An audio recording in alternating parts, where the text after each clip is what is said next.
This program features live coverage of an African safari and may include animal kills and carcasses. Viewer discretion is advised.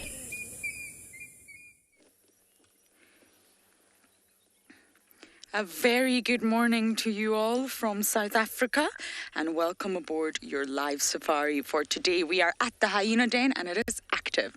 My name is Lauren and I do have Theo on camera today and I'm going to try and introduce who we have here. We have Ribbons Boys and lots of other hyenas, but of course it is time for your live safari through the African bush.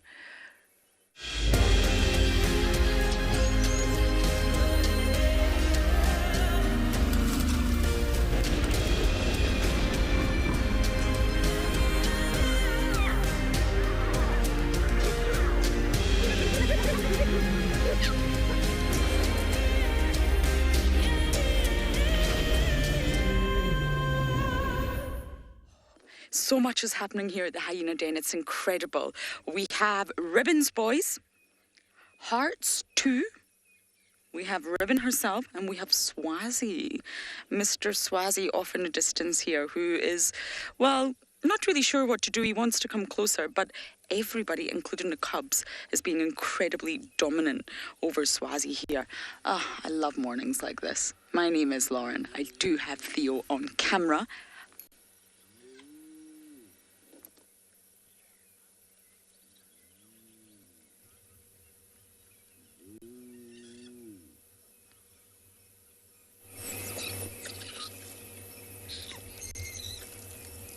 Oh, no. Oh, someone's having a piddle on top of the cub. Wonderful. Wonderful morning hyena sighting. And someone sniffing. I think it's Heart and Ribbon we have here. I just need to get a proper look at them before I can confirm. Oh, no. I'm able to lie it. That's even wonderful.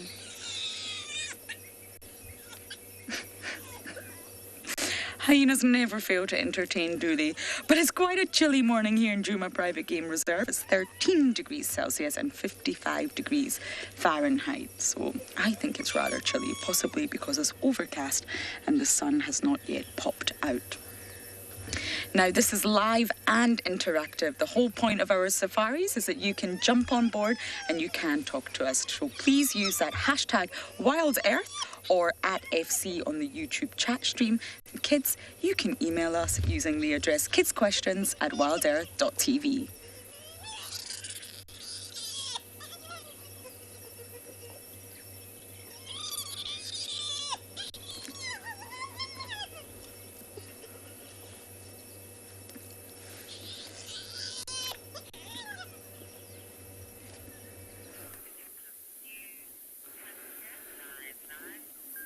Good morning and welcome to andBeyond Ngala, where we are sitting in the Timbavati riverbed with a pride of lions.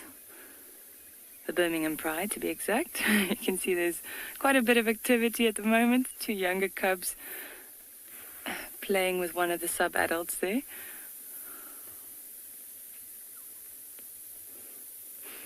My name is Marna and behind the camera with me is Gert. And how incredible is this scene? So for those of you that tuned in yesterday, I think Nikki had them in the riverbed. They had just finished a whole buffalo carcass, so they were all really, really full. But they barely moved. So it's really nice to see them so active this morning. Look. Oh. Got a fright there.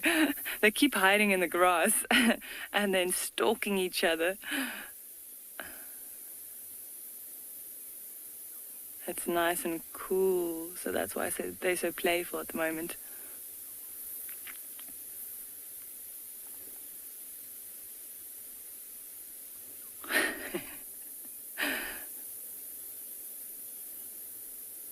Most of the adults are still down though.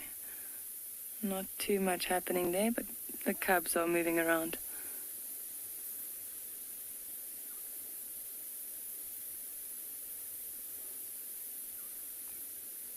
We haven't managed to count the whole pride. Yesterday, I believe you had 15 of them here. They might be in the grass, but some of them might have moved off to go get some water to drink. Look at that. These young cubs are very brave, taking on the older ones.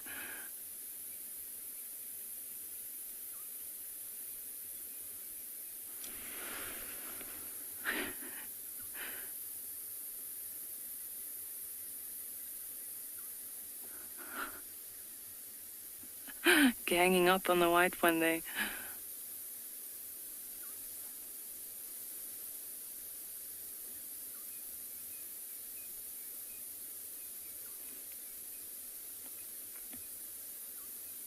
So the white one in the middle, the one that's on screen now, that's the female. And I don't know if you noticed on her side, she had a wound. And that's quite common, especially after lions have fed. You'll find them with fresh new scars and wounds on their faces and on their sides, because when they feed, they're quite hostile towards each other. And then it's every lion or lioness for him or herself.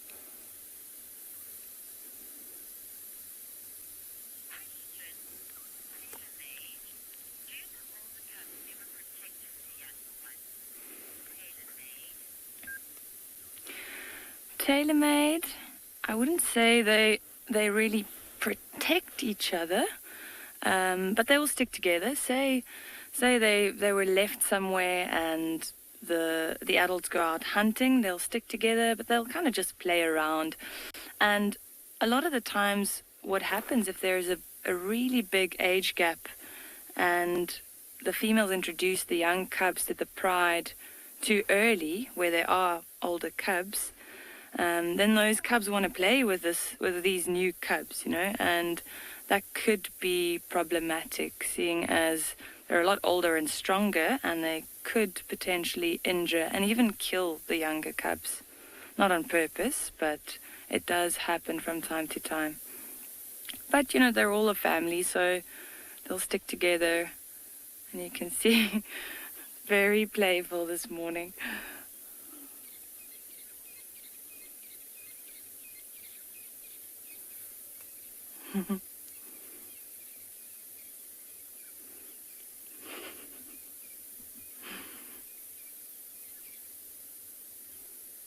It is so nice to see them this active, because lions are so lazy. Ladybug, I must agree, they really are growing very quickly. So this is actually only the, I think, second or third time I'm seeing these two new cubs. They were born during lockdown, and also the rest of them. I was quite surprised when I got back. I was gone for around 5 months, and I actually thought I wouldn't recognize a lot of them, but yeah, they really have grown a lot. Some of them are, some of the older lions, sub-adults, and the adults are just looking at the other side of the riverbed. I think there's a herd of elephants moving through as well, just behind us. They're obscured by the trees and the bushes though, so we can't really see them too well. But it shows you how aware they are.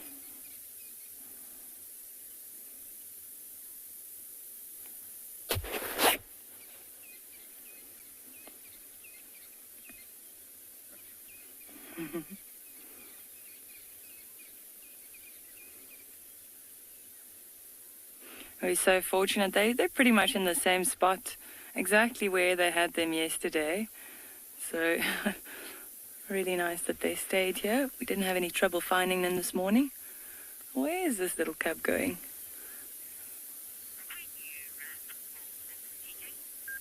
Probably going to go bother one of the other adults. Oh no, settling down.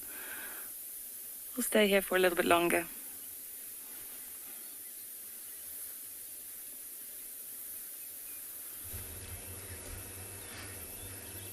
Precious moment here. Heart is suckling her 2 cubs.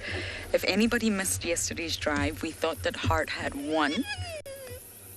Listen. Squitter, squitter, squitter.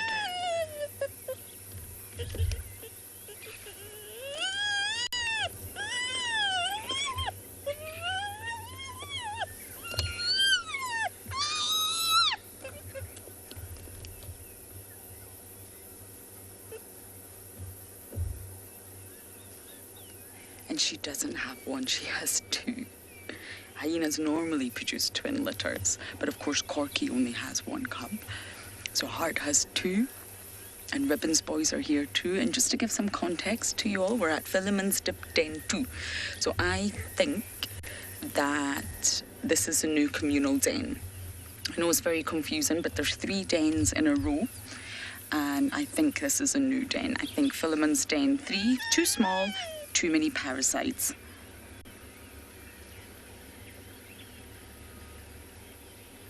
Andrea, we've got different age groups here. We've got Ribbons boys that are the oldest, Hearts 2 that are next in line, then Corky's 1. Now, I think Corky's 1 could be female from the genital check that we did yesterday, but it's obviously still very young. And however, if they are all boys, to answer your question, those boys in the same age group could leave together. Yes, absolutely. They could disperse together as boys and join a new clan. But they won't form a coalition or anything like that. But they may disperse together, but they also may not disperse together. Males tend to disperse earlier, around 2 years old. And if they decide to disperse, then that's normally the age that they leave at. They can also decide to stay, but there's not so many benefits reproductively for them staying. So Ribbons boys, for example, they absolutely could disperse together and they could join a new clan together. I mean, the sort of best neighbouring clan that we know of is the Elephant Plains clan. And talking of dispersal, they don't obviously go very far. They're just going to try and find a neighbouring clan. They're not going to travel too far.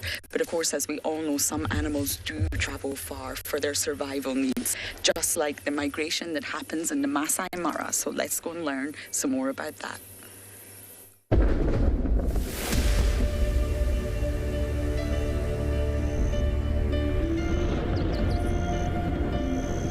Thundering storms of East Africa are something to behold. They feed the meandering Mara River and nourish the grassy plains.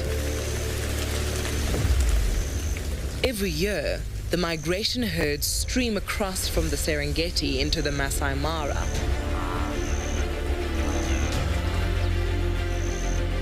Following the storms in search of greener pastures.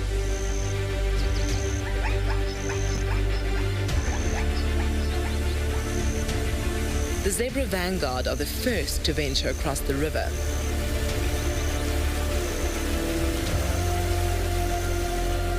Those that survive the rapids, rocks, and ready predators are rewarded, feasting on the untouched plains of red-oat grass.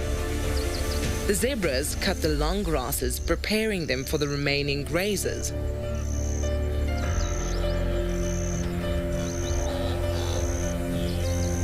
It is now the time for the body of the migration.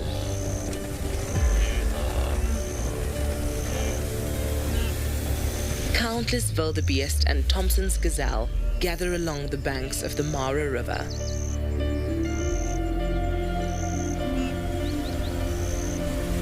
Like the zebra herds before them, they must face many challenges. As every antelope's ability is put to the test.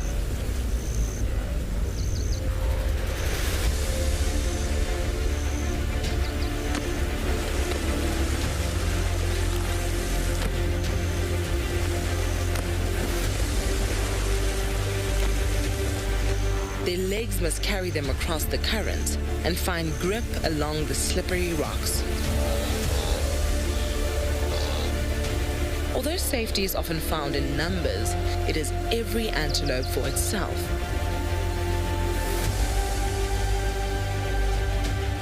Until the survivors meet again on the other side to relish in the grassy rewards.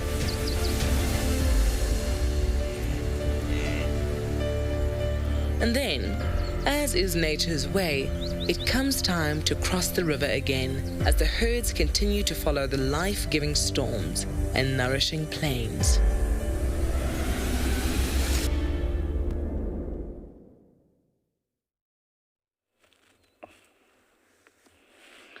My hippos still are continuing with their standoff. The one to the right moved closer to the other one, and there was a little bit of mouth opening, which is a sign of aggression. This is how males size up each other before, engaging into serious battle. They have these canines that are almost a foot long that they usually cause injury to one another. Yeah, that guy is approaching. You can see he's opening the mouth, but it's in the water, so we can't see much. We might get to see him, raise his mouth out of water. That is a sound of aggression.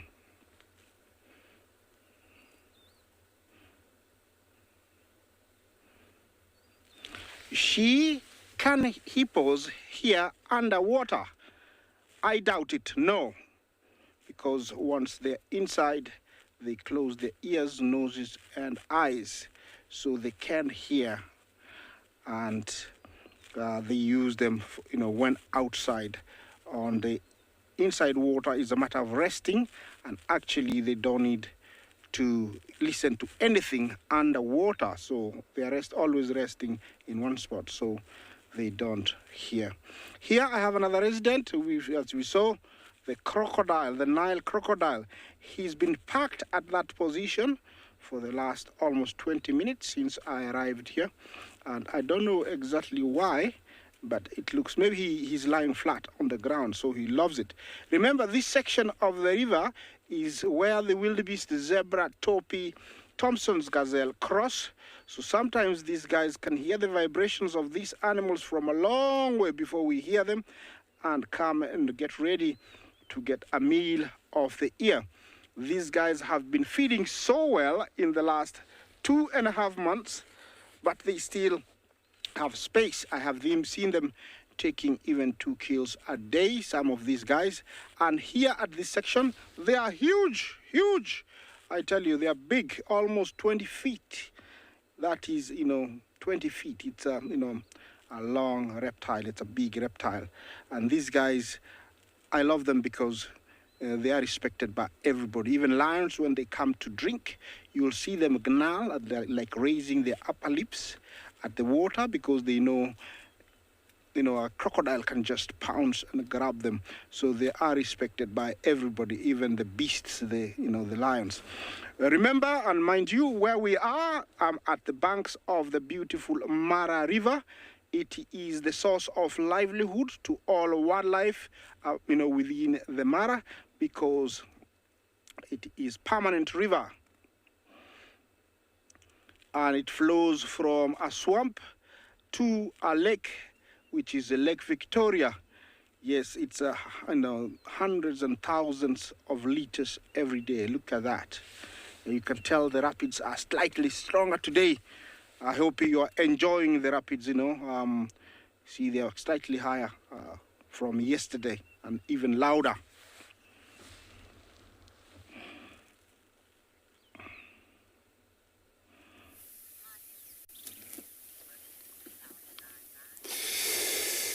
Great day, cloudy day. At Djuma, sitting with, looks like a brown snake eagle.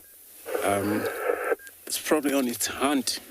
This is what they best do, and hunt mostly when it's a daylight. So at night, they rest.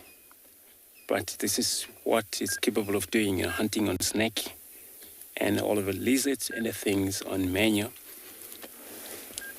So hi, my name's Andrew, on camera, BK. And yeah, we got a raptor on trees that we just find right now. Just gonna have a look at that. So they mainly go for a snake, capable of doing that because of their talents they got. So it's scale, talent, their legs. See them go for a venomous snake, such as a cobras, puffadder, those. it can be taken up. Seen this kind of bird fight with a mamba one day, but there was a big mamba. They usually win, finally. Remember, for also morning like this, they have to make sure sun heats up so that all the lizard snakes there are come visible for them to hunt.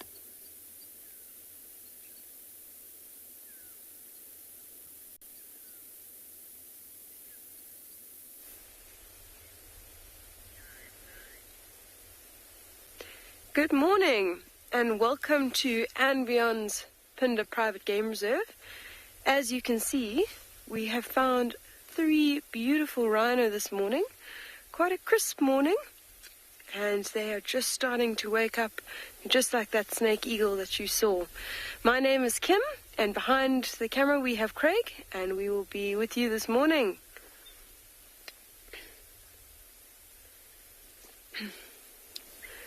So if you have a look at these rhino, you can see there's quite a distinctive size difference.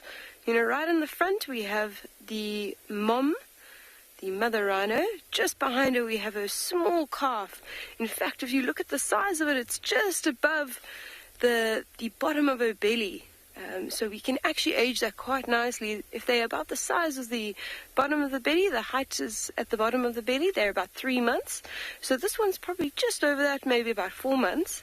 And then behind that you have a smaller rhino. You can actually see the height difference really nicely in the shot. And so you can also tell that it is also a younger rhino. And it is what we call a satellite calf. It is a rhino that has been pushed out by its mother. You know, at around 2.5 to 3, they get pushed out and it's time for them to become independent. But they often latch onto another female, especially another female with a calf, in order to have some protection.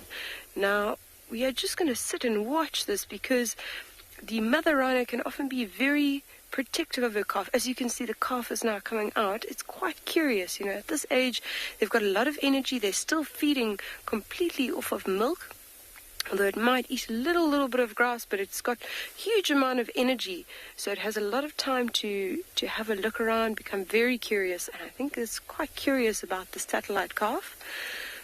And that mother, if the satellite calf gets a bit closer, might become quite protective.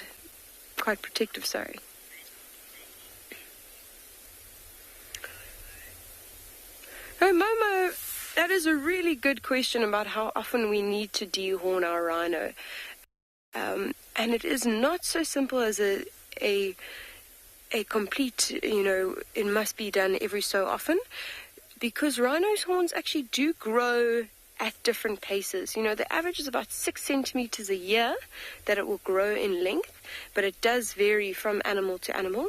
And what we do is we know the movements of most of our rhino. The females have home ranges, so that is an area that they do not actively protect, and the males will have territory. So we know more or less the areas they stay in, and we prioritize always the rhinos that are closer to our boundaries, because those are the most at risk. If you can imagine, much easier for a poacher to go for a rhino closer to a fence than one right in the middle of the reserve. And then we work our way in. So it is really when we have the resources to be able to do it, and you know, obviously prioritizing those ones closer to the fences. That being said, probably about every 2 years we have to dehorn our rhino. If we have an opportunity, you know, maybe sometimes we see an injured rhino, and normally our policy is we don't intervene if an animal is injured. But if we can save an endangered species like a rhino from something that's potentially lethal, then we will. And if we have the opportunity, we will dehorn them then as well. I think what we'll do is we are going to carry on watching these 3 for a little bit and see if perhaps there's a bit of an interaction.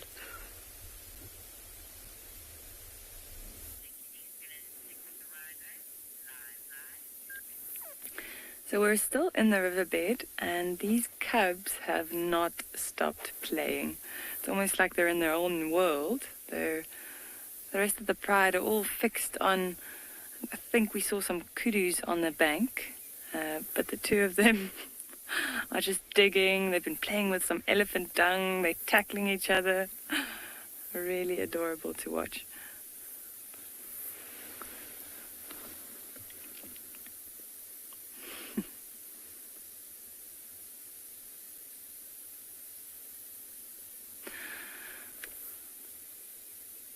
So it's quite amazing that the rest of the pride is interested in the kudu's again. They like I mentioned earlier, they finished a whole buffalo carcass in a day yesterday, and we actually followed one of the females around the bank just to see what they were looking at, and found the kudu's there, and the others are all perked up and looking in that direction as well. The cubs don't seem to care. They just want to play.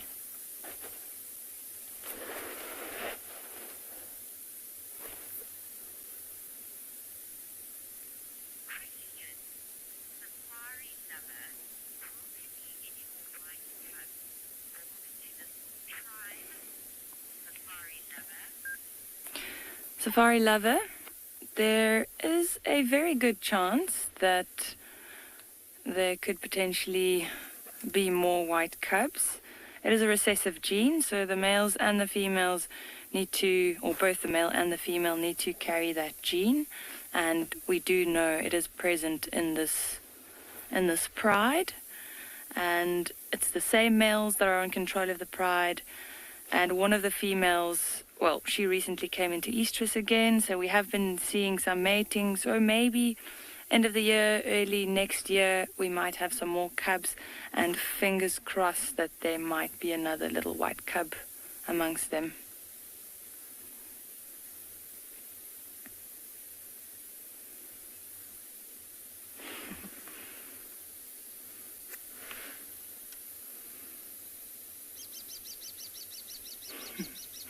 These little ones are so fuzzy.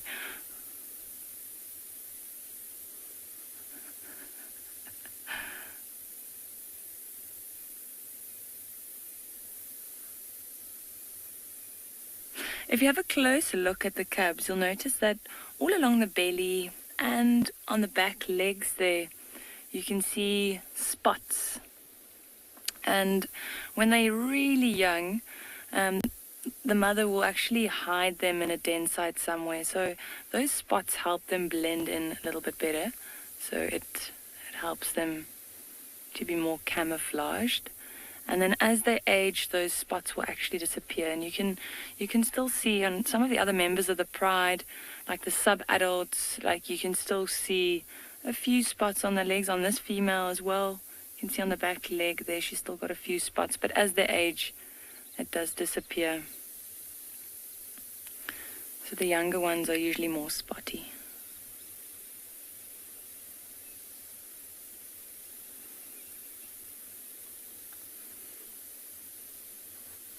As you can see, she's looking to the back, still fixated on those kudus.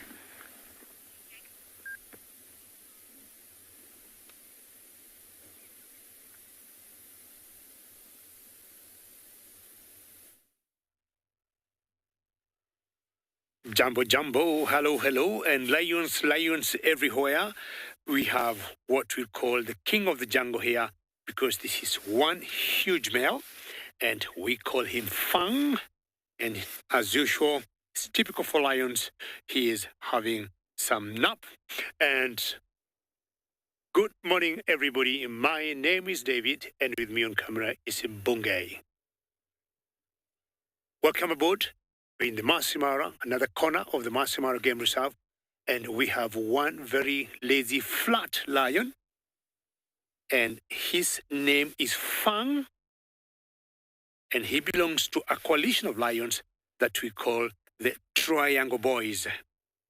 Triangle Boys, they're always three. We haven't seen one for quite some time, but we've been seeing this one and another one that we call Half-Tail. Sleepy, sleepy, breathing in. He looks a bit hungry to me. Look at his beautiful mane. He's very close to the road. And having said kings of the jungle, They are normally, in general, not bothered by many animals or other predators here in the Mara. He looks to be in good shape to me, so hyenas will not be a concern to him. Not even the wild dogs. Just sleep and sleep. And what I'm thinking, or what I was planning, is to go find out where the other member would be of this coalition that we call the half-tail. And also find out where the actual pride would be, because yesterday we had some news they were trying to hunt an eland. And elands are very huge antelopes. I'm not sure whether they were lucky or not. If they were, I'll be finding out if that exactly happened. So stay tuned, because we might see other lions maybe feeding somewhere.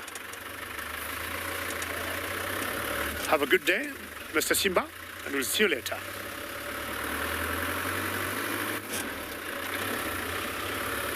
Mornings are very good here in the Mara to look for cats. I just want to give a friend of mine where to keep moving. Oh, he didn't go. So the mornings are always very active because the temperatures are cold. We had some rains last night, and what would happen is the cats would just come around out looking for some food. The herbivores full of joy, having lots of green grass.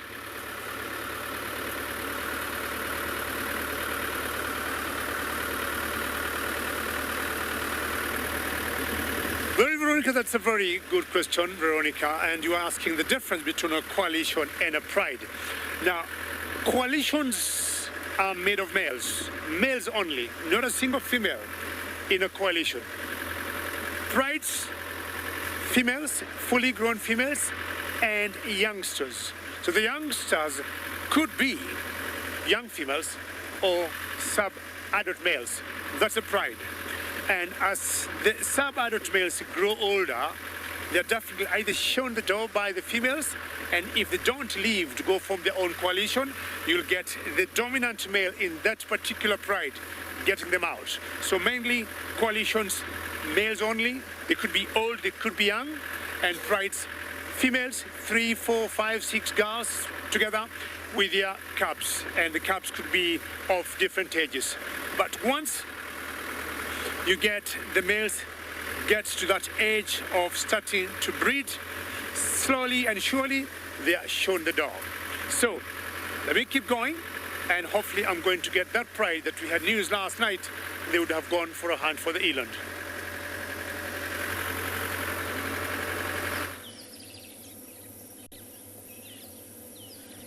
It's quite different with hyenas. They're not quite shown the door, as lions may be, and elephants. They are really ousted from their group, be it a pride or a herd, whereas hyenas are welcome to stay. So on the left here, we have Ribbon, who doesn't look that full, to be honest, not as full as Heart. And then on the right here, we have Swazi. Now, he looks tiny. He's a youngster. He's classified as a sub-adult. And you can see that Ribbon completely welcomes him. There's no sort of aggression or animosity, nothing. Swazi is welcome as long as he knows his place. He was born in September 2018, which means he's almost 2. So he's almost an adult.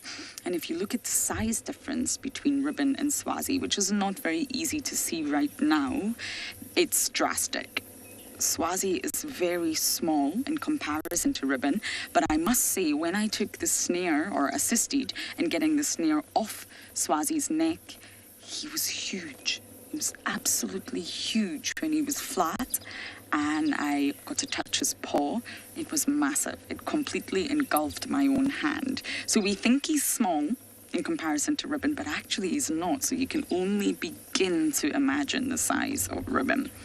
So within hyena clans, they are not showing the door. They can stay if they wish, or they can disperse.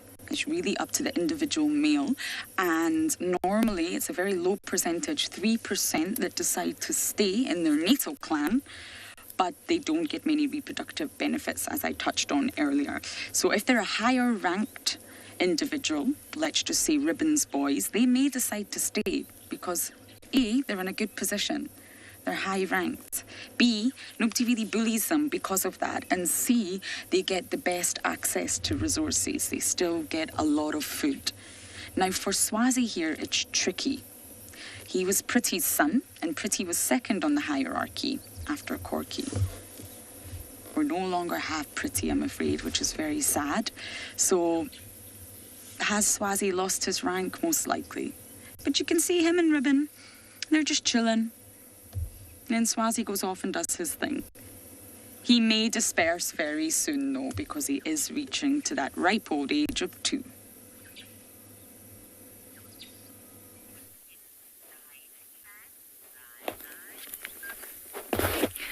So we were still sitting with the playful cubs, and 3 of them have decided to start playing with a small silver cluster leaf there. They've just been hanging off the branches.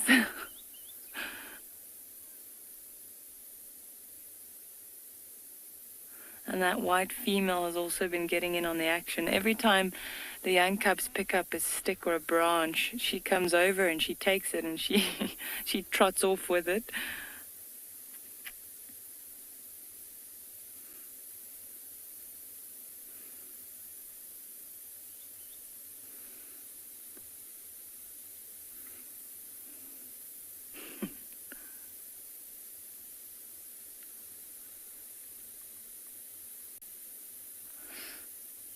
Yeah, you can see like most of the adults are getting more lazy now. They don't have their heads up anymore and settling down.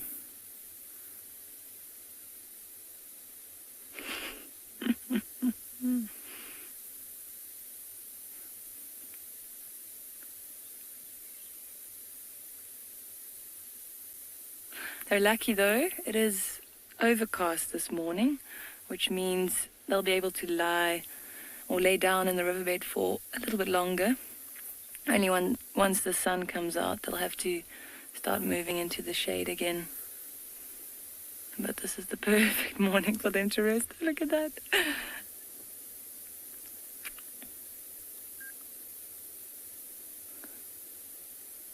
Well, this is very good exercise for these cubs. Playing around like this and tackling each other, biting each other, trying to get each other off their feet.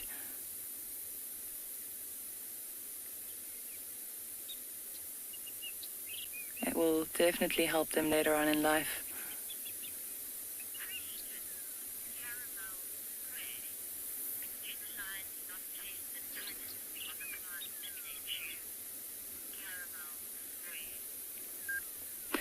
Caramel Square. There aren't any leaves on that plant that they were playing with. So a lot of the tannins in a young plant like that would be in the new leaves. And they were also not really stripping any of the bark or anything like that. They were just playing with the sticks. So I'm sure they would be able to taste it if they ate a large amount of leaves or if they chewed on a stick for long enough. But yeah, I don't think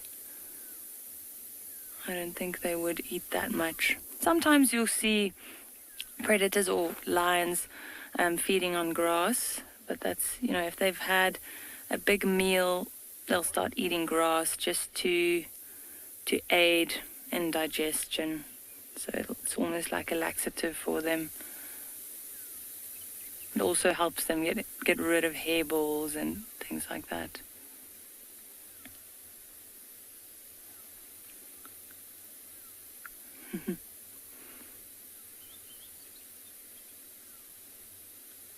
So when the 2 young cubs come together again, they are approaching each other now, you'll see the one is slightly lighter compared to the other one. So the lighter one we've identified as the young male, and the darker one is the young female.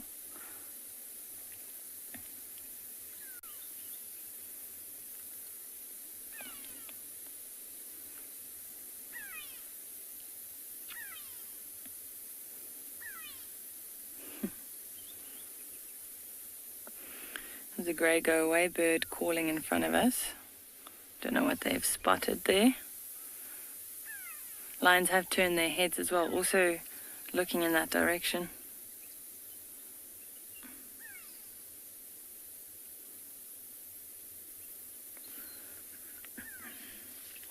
So earlier when we followed that one female onto the bank to see what they were interested in, we heard one of the males roaring, but we think they might have gotten up and that they're moving. So they'll probably head off and just go patrol the boundary of their territory.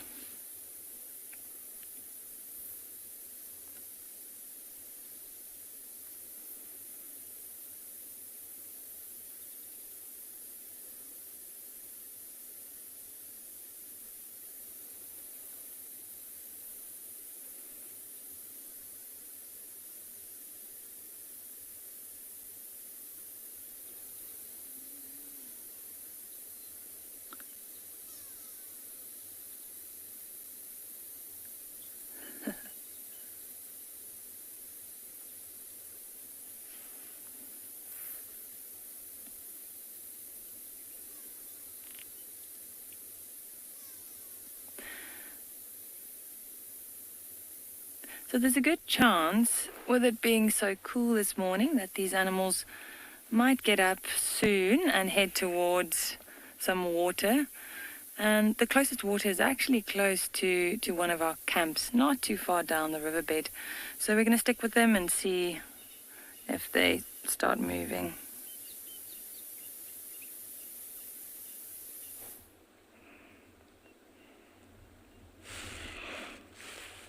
Yeah, my hippos have sort of sorted their standoff without any skirmishes or, fight, but they seem to have gone back to it as I spoke.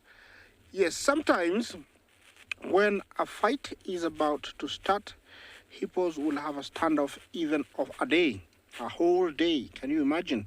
A whole day they'll just be there, growling, opening their mouths to show aggression before eventually fighting.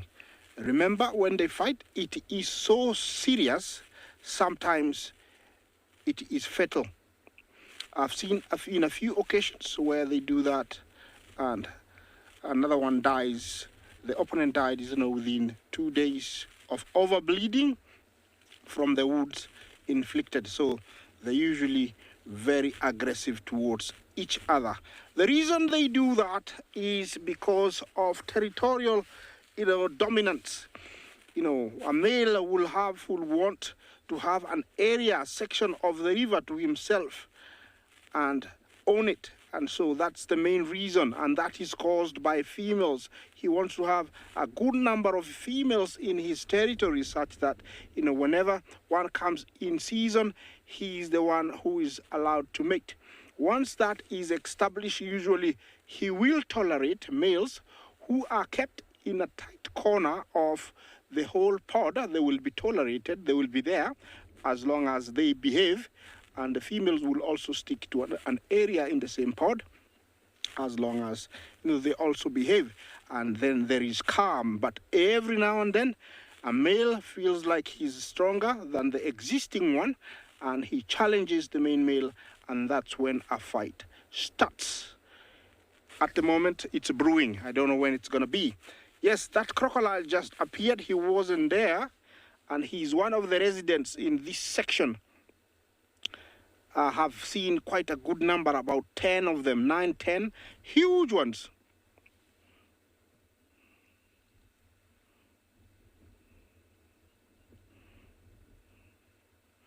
Body temperature in the inside water, it varies from around 16 to around 35 degrees Celsius.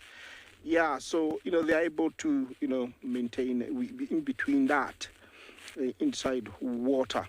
And I'm sure, that is quite good because it can't get chilly in that water. Yes, looks like one is, they're following each other. You can see that. They're really sizing up one another. I don't know when it's going to happen, but you can tell when one leaves, the other one is following. It happens like that, and it can go on for a whole day. Yeah, the other guy is looking at the other one. Is he going to follow? He's listening to me. You can see his little minute ears pointing up towards me. but he's walking over a rock. That's why most of his body is exposed. Yeah, the tree, the beating up of the tail is also another sign of aggression. Is he going to follow the other guy because the other guy is quite far down? Yes, he is. He's going. It's also, when they start fighting, it's also very, very loud. Sometimes it sounds like lions, but it's slightly different if you know how it sounds. It goes like, and it can go on for hours. Yeah, what is happening here? Oh, is that being submissive? No, I think it was a male and a female after all. And they were finding a secret spot where they could copulate. Yes, that is what is happening. I never knew what was happening, but until now, I think it was a female trying to play hard to the male, but now she's given in. Yeah, they do mate in water, as you can see, and I think it helps a lot because the male is a little bit heavier, and so it helps so that he doesn't collapse or suffocate. Yeah, that is hippo copulating.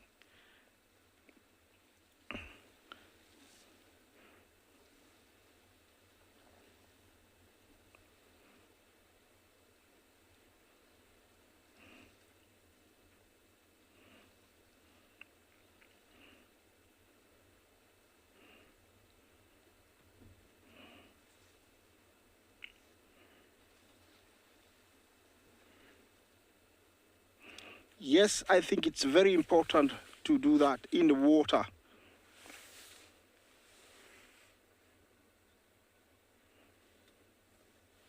Chelsea man, good morning. We say Jumbo here in Kenya. You ask if hippos have got a breeding season. Not at all. They breed year around. I've seen them breed any time of the year. So they don't have a season. And after mating, the female will carry the young one. If she succeeds to conceive, she'll carry the young one for up to 8 months. Yes, and she gets to be very big, and then she will give birth out of water. These can go on for a few minutes, and also a few times in a day. That section of the river, I assume, it's not as deep, and so they're standing in water. Remember to talk to me, hashtag CGTNWild, hashtag WildEarth. Questions and comments are very welcome.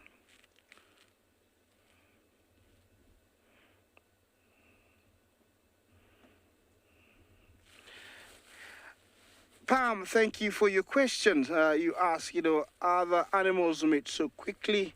Why do hippos take long? It is not true. Not all of them mate quickly. Some take very long, like Rhino. They can go up to 50 minutes. Warthogs. Hippo here you can see takes very, very long. Wild dogs, they take long. So it's not all of them, and it differs from one to the other. So it is not all that, mate very quickly. I think it depends which animal you're referring to. If it's lion, yes. Leopard, yes. Cheetah, yes. Those ones are giraffe, yes. Elephant, yes. But the others that take really, really long, yes. This is rather interesting because we have actually, we can actually time it from when it started. It's been like almost 3 minutes, 4 minutes. I think it's gonna go on for another maybe 2.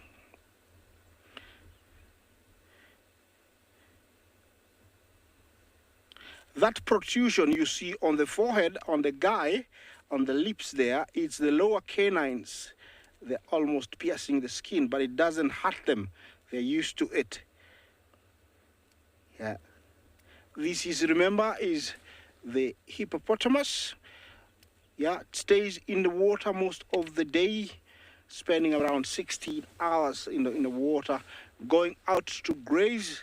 It feeds on grass. It's a grazer. Hence, people think that the reason it kills people, it eats them. No, it doesn't. What happens here in Africa is that before the demarcation of land, we used to move depending on the availability of water without the knowledge of, checking out if there are hippos or not. And also, when it rains, sometimes, streams becomes very high. And also, they follow these streams to, find maybe a source, eventually finding a spot where it's human habitated, and without any knowledge, while going to fetch firewood or going for a bath, you come in between it and water, and that is a very dangerous situation. Yes. Yeah. Well, I'm going to see what's going to...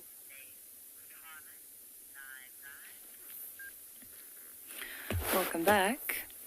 So if you have a close look at the center of the screen there, you'll notice that one of the adult males have returned. We heard them roaring a little while ago, and then he emerged through the grass again. You can just see him there. He's quite well camouflaged with that mane, big mane in the grass. Just watching over the pride.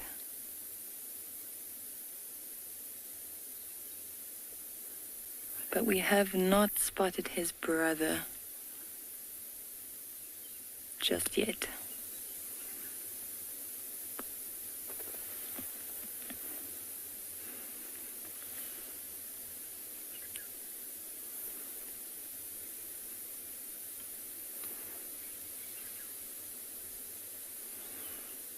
Really nice to see the male with his head up as well, because normally they're even lazier than the females. Jen, do the males and females hunt together? If the males are with the pride, they will help them with larger prey. So say they're trying to take down a buffalo or a giraffe or something like that.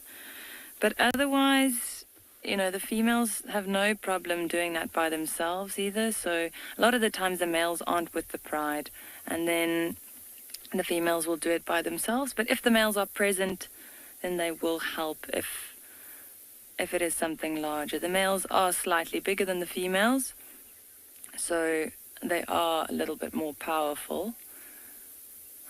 So it does help to have them around.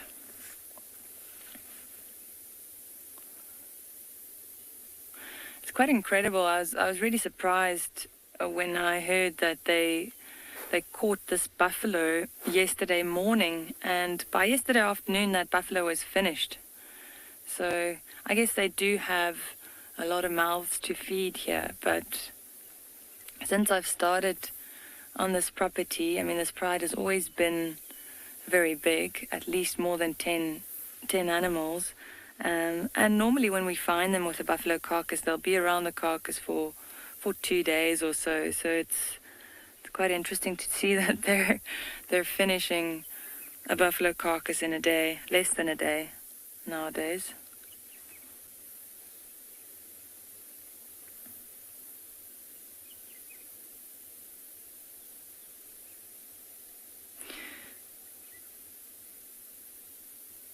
So we've been seeing impalas crossing the river on the other side as well. And once again, animals are interested in it.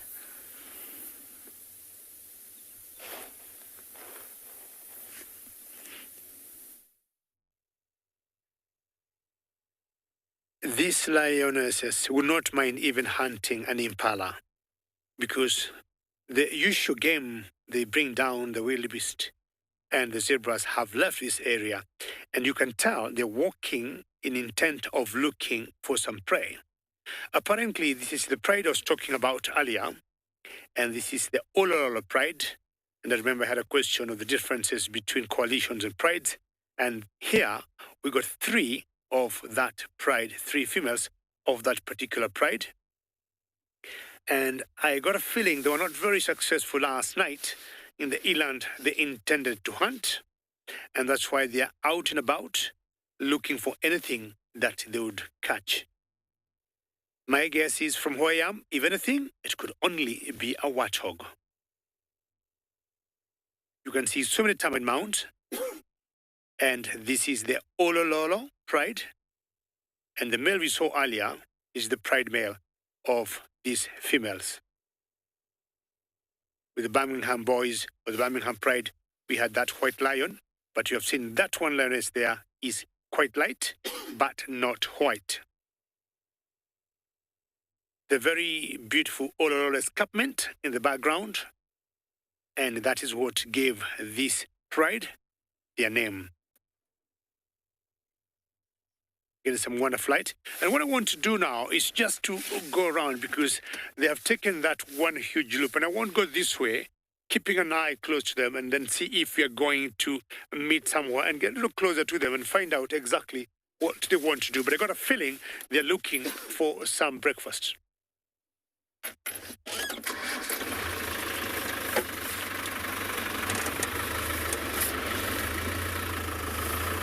Could be wonderful to see a hunt this morning.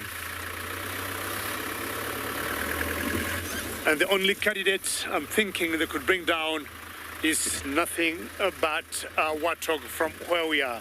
I haven't seen any other type of game from here.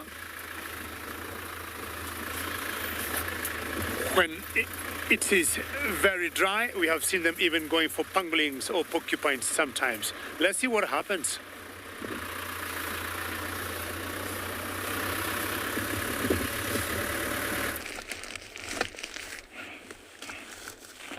Yes, my hippos are still on it, and it is still going on.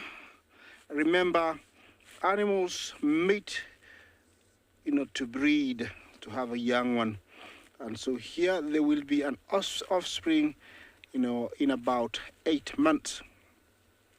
They have found a very secluded spot in the river, and I don't think it looks quite fast, the river, but the added weight of both is not it's strong enough not to be washed downstream. Yeah, this must be the dominant male in one of the the pod not very far from here, and it has been going on for almost 7 minutes now. So it's one of the longest matings, if you like to put it that way.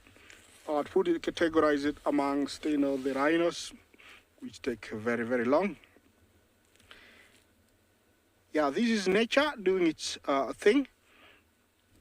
Yeah, remember to talk to me on hashtag CGTNWild, hashtag WildEarth. Questions and comments are very, very welcome. Yeah, I hope you're having a good time wherever you are. And this is coming live from the Masai Mara in East Africa. Yeah, this is the Mara River. It's fast flowing today. We've had lots and lots of rain in the last few days.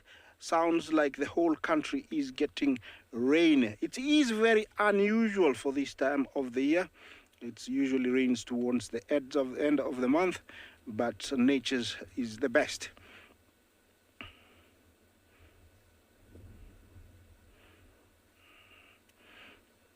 Megan, thank you for your comment. You say you've never seen hippos mating before. Yes, indeed, there's always a first time.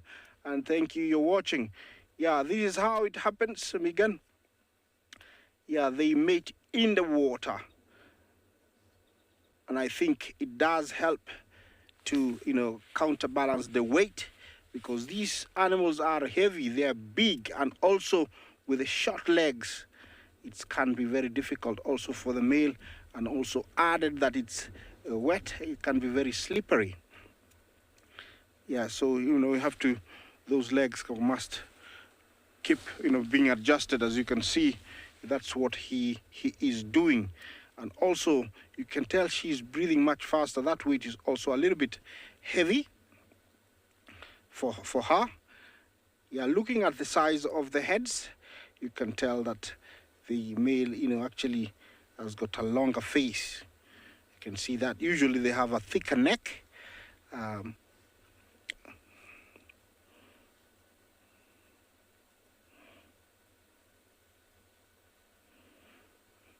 Robert, after they mate, they might do it again in an hour or so. And, it can go on for a whole day. And then after that, she can go for up to, after she gives birth at 8 months, she can stay for another 17 months before, or 17 to, 18 months before she comes back into season after giving birth. Yeah, it's not over yet.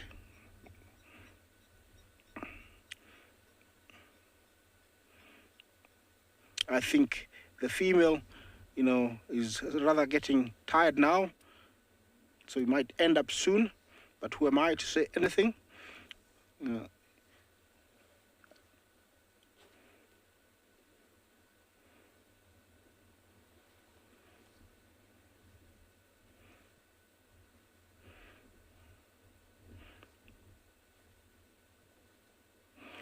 Well, there's nothing much I can say. I'll leave you to enjoy this, but it is nature doing its thing, and sometimes you want to see, this kind of thing. It's happening right on your screen. This is not recorded. It's happening now. Yeah, I'm staying here with these hippos because I'm at the crossing, and I'm gonna take my binoculars and look over the horizon, see if the wildebeest are gonna join me.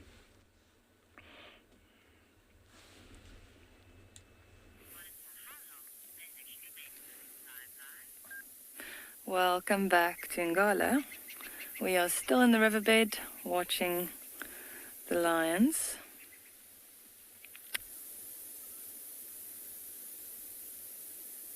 I'd like to draw your attention to the vegetation around us on the banks here.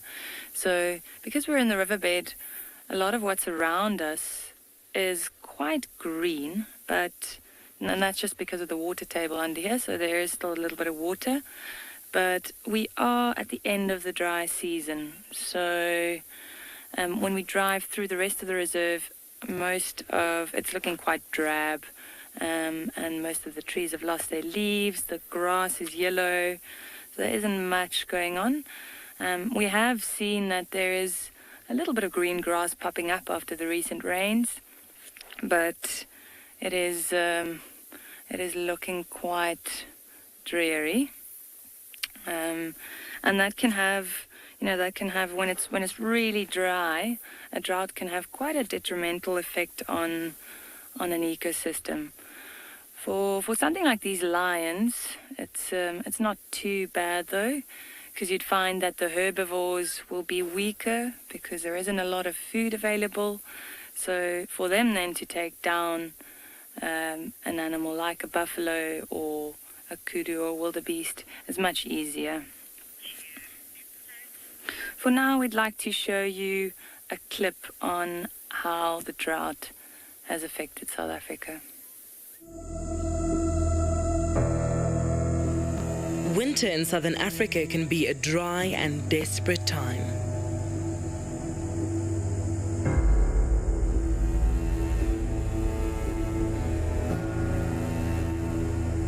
Before the relief of the summer rains, water becomes scarce, the nourishing pans and puddles drying up completely. These dry times are harsh on both the hunted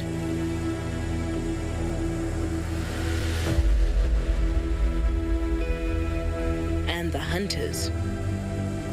Conflict over the wild's most precious resource can become intense. While forage in the woodlands wilts, animals of all sorts struggle to nourish themselves.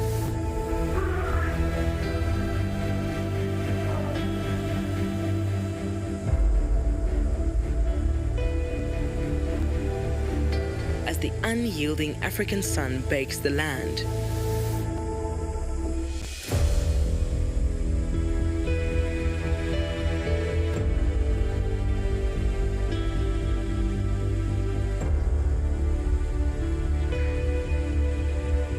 tipping the odds in the scavenger's favor.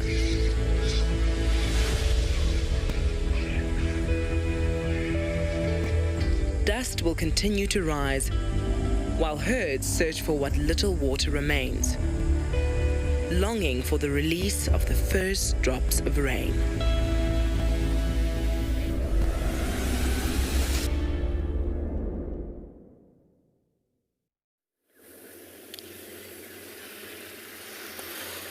Indeed, it's always during a drought benefit for carnivore species because it's a lot of easy meat for them. They don't have to hunt quite a lot. They only pick up and feed and leave and again find and eat.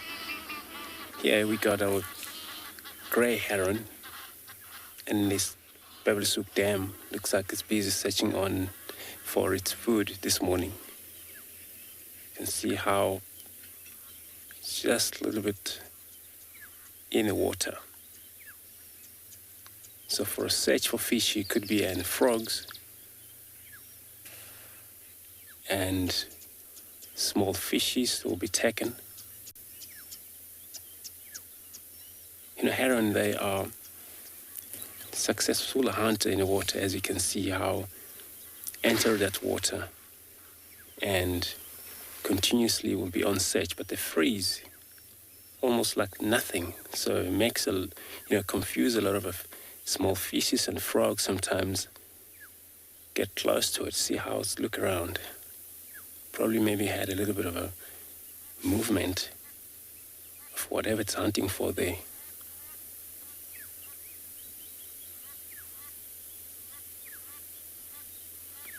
They're not like a fish eagle, so they caught whatever they caught there and they're trying to swallow it right up. Looks like a three-banded plover right on the back of that. But on a bank, that's a little tiny bird wandering around in there. You can see it right in the background of that bird. Three-banded plover.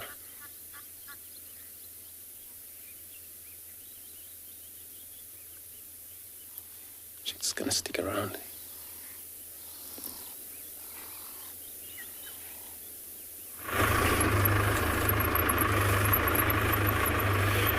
Good morning, and welcome to the Tswalu Kalahari. My name is Moritz, and behind the camera we've got David. Now, guys, for those of you who followed us yesterday afternoon, you know how we were working to find lions. And I'm going to be completely honest with you. We actually found another set of lions this morning, quite early, and we saw them staring down the dune constantly. And then as soon as we looked at where they're looking, look at what we found. And the sad part, and I have to admit this is, we were tracking these lions around a block the whole time yesterday.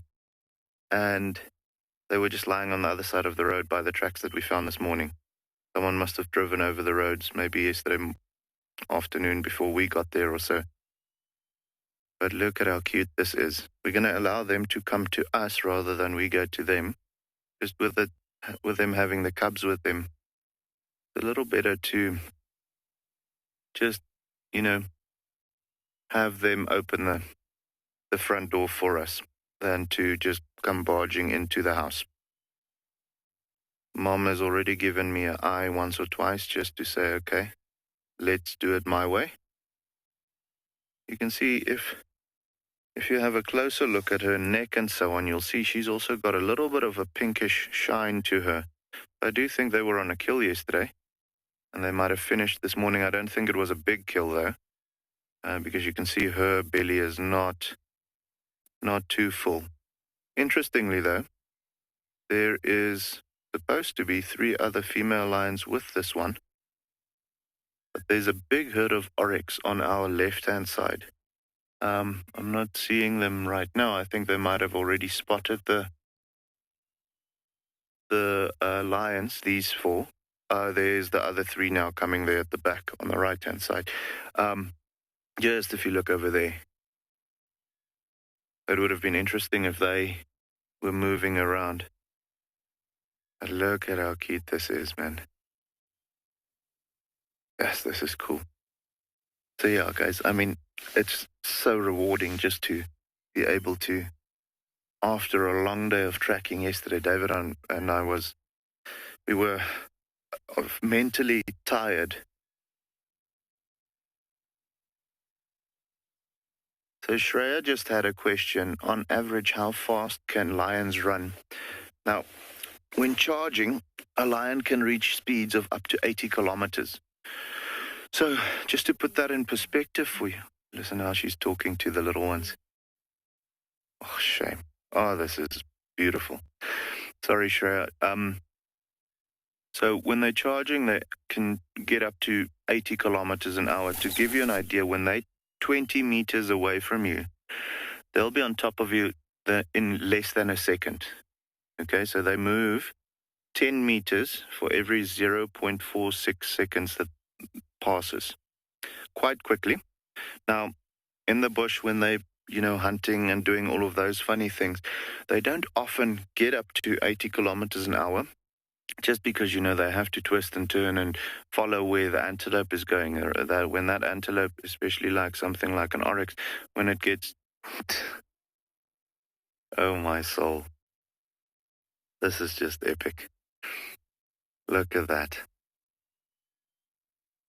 So when the antelope zigzags to avoid being caught by the lion, that lion has to do that as well, and that obviously lowers the speed. Also, running in this thick sand, they're not going to go up quite as fast as that, but so will the antelope also not do so. However, to come back to the question, they can get up to 80 kilometers an hour if they're really angry and they really need to get somewhere. But I'd say probably, if you had to average it, let's go around 70 kilometers an hour that they normally clock when hunting and when doing all of these funny things. Here you can see now the other three starting to pop out here where we had the previous ones, the mom and the cubs. Only the one though. I think the other two are still there behind the bush on that side. What a way to start the morning.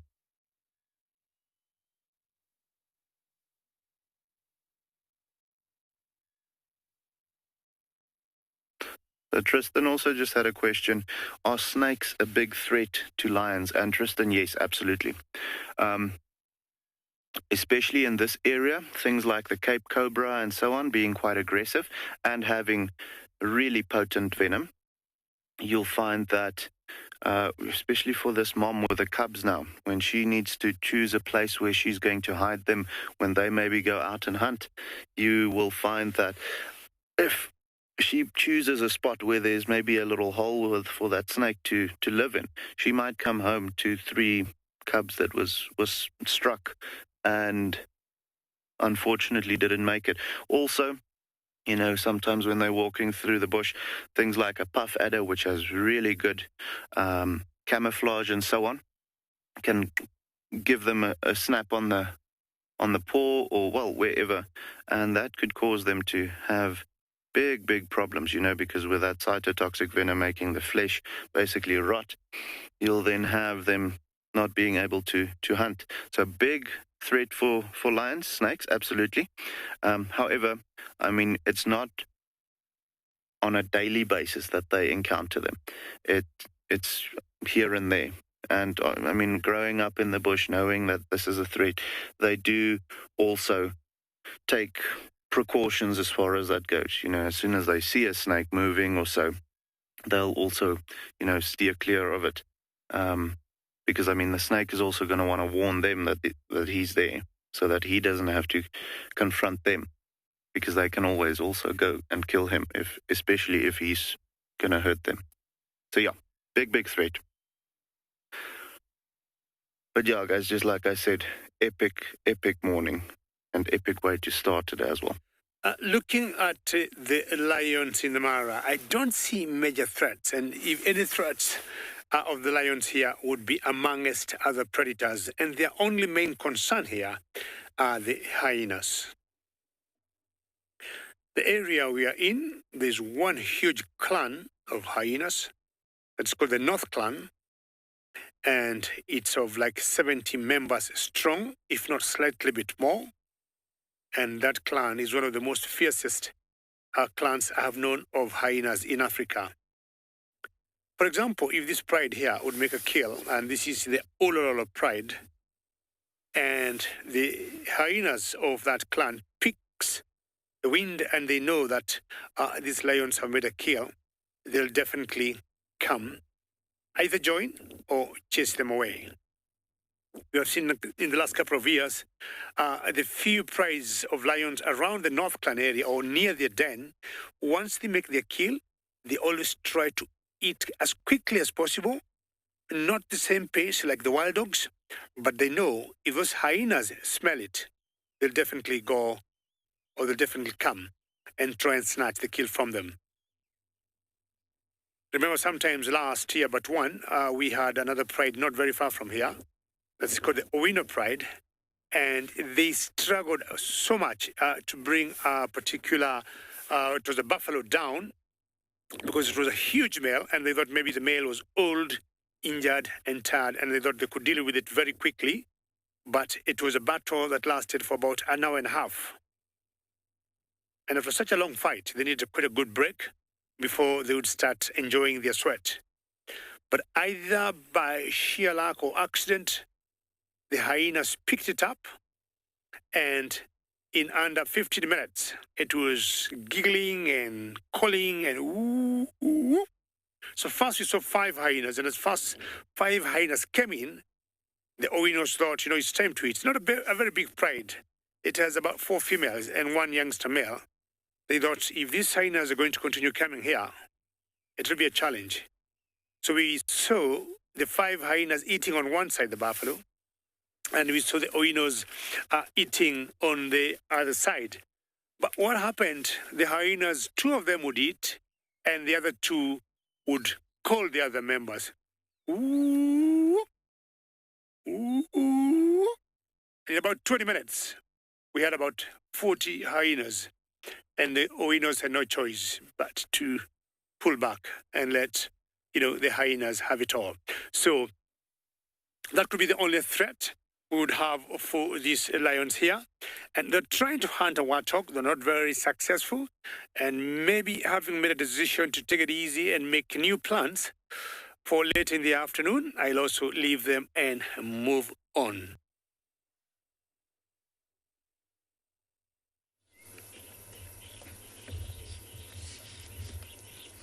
We are now with the princess, who had a terrible night the other night, with wild dogs actually, and then with other leopards. Now, I updated you all yesterday that once the show ended, Kalamba came back, and Nsele was about 30 feet, 10 meters away from her. And then apparently after I left, Tandy showed up. So 3 leopardesses all in the one area. And that kind of shows you that the area we were in, which was the very north and eastern corner of Djuma, must be some sort of territorial boundary, at least between Tandy and Kalamba, that is. Although mothers, daughters do tend to overlap slightly, as mothers would rather be neighbours with their daughters than other competitors, in terms of females. So she has got a kill. We can't show you it right now because there's another vehicle there, but it's stashed up in a knobthorn. And from where I am looking, it doesn't look like there's much meat left. So she must have left the other night in a bit of a huff and killed again yesterday. Leopards tend to kill every 2 to 3 days, but it does depend on the size of the prey. There's a big difference between, let's just say, an impala ram to a steenbok. Emily, you're asking who names the animals. Well, it's a bit of a collective effort. Oh, there we go. There's the delightful, delicious impala, I think. I'm just going to get my binoculars out. So yes, it's a collective effort from everyone in the area. So here in Djuma, for example, they tend to give the chance to the rangers maybe that have been here a long time and spent a long time with the animal, or potentially people in lodges who maybe found the cub. So it's a bit of a collective effort from all the stakeholders, and of course, local names are chosen that actually mean something. It gives a bit more significance to the sort of animal than just calling it Mary or Susan, which are both lovely names, by the way, but I just think it has more meaning if it's in local tongue, like Shangaan, and Tlalamba, which is a really unique pronunciation. You sort of use the back of your mouth to say the word. I'm probably not doing it any justice here, and it means mischievous, the naughty little cub, born from Tandy and Tingana. The only one in that litter. And of course, she's now absolutely thriving. She's becoming territorial. And I don't know if you're all going to agree with me, but I think she is a spitting double facially of her father, Tingana. You just look and all I see is Tingana in a female version. But I don't know if you'll all agree with that. So yes, it's a collective effort here when a cub is found. And of course, with the hyena cubs, for example, we put it out to vote with the viewers. So we got lots of suggestions from the sort of Djuma game rangers. And then we put it out to the viewers.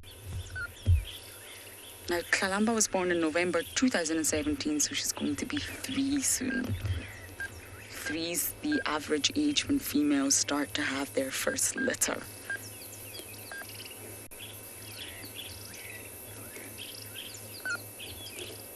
Now, we can't see her. Oh, we can. That's a fantastic view, Tlalamba. 5 out of 5 on that one. We may have to reposition. We're in a bit of a tricky area of the Mulwati, and we may have to reposition around the vehicles here to actually be able to see more than 5 spots. So that's exactly what I'm going to do now. Reposition to get a better view.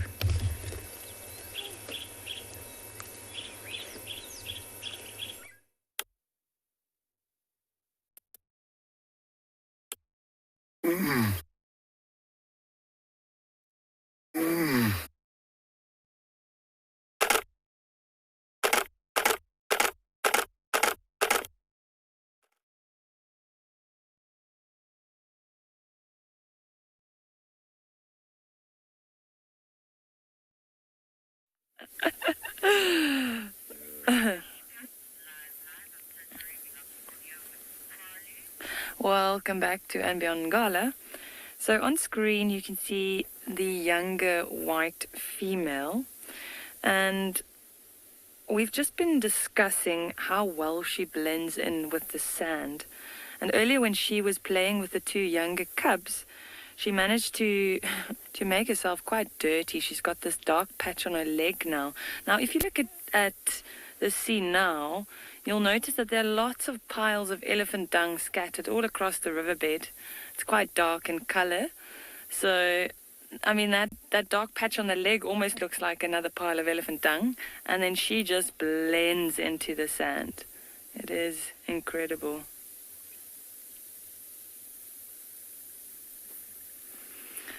It is starting to warm up slightly. So even the small cubs are passed out now.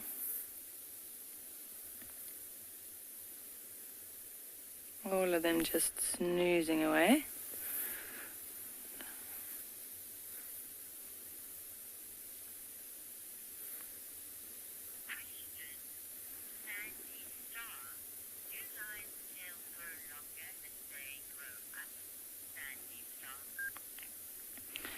Sandy Star, do the tails grow, lions' tails grow longer as they grow up?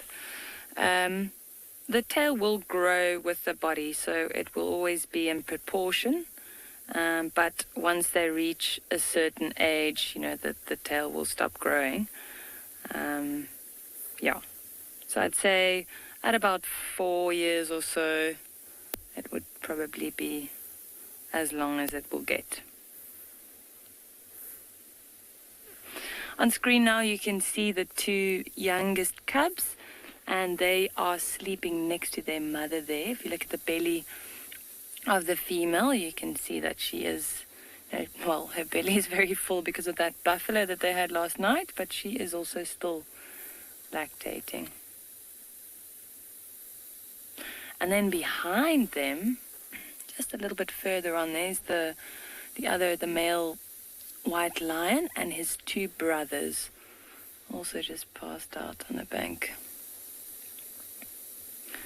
So we're really happy that there are other males of the same age as that white lion, because once they reach the age where they have to leave the pride, then there are at least 3 of them. So that will definitely help them survive when they're out there by themselves.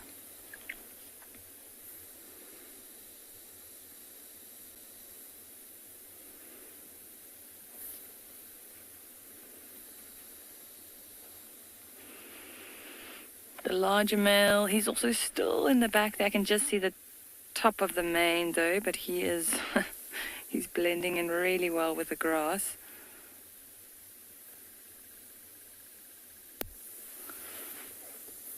Oh, everyone's fast asleep. Oh, lifting their heads now. We've spotted something. Let me just see. It is actually amazing how aware they are. You know, we're sitting next to them here and we're talking, we're making a lot of noise, and somehow they manage to filter through all the noise we make, and they'll pick up on, you know, something alarming in the distance, or something crossing the river, or anything that's applicable or that's of concern to them. Whereas they know we're no threat, so they don't really mind us being around.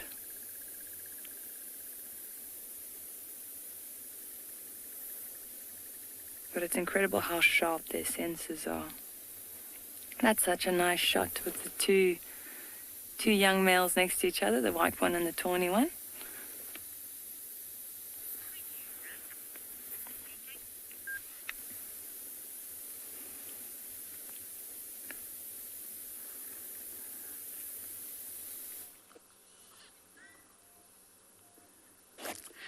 Somebody's up a tree. She got hungry and up she climbed. I didn't think there was much left on that impala, but apparently there is. Now there's a hyena lurking around at the bottom, but I can't see it right now. There's also another vehicle here, but I'll try and identify who this hyena is as soon as we get a view.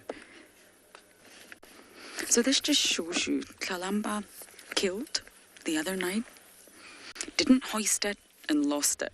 Didn't lose it to hyenas this time, but lost it to the dogs. Again, she hunts again. Leopards will continue to keep trying until they are successful. And again, the percentage of success rate within the Kruger is said to be 16%, which is very, very low, especially to the 80% success rate of dogs.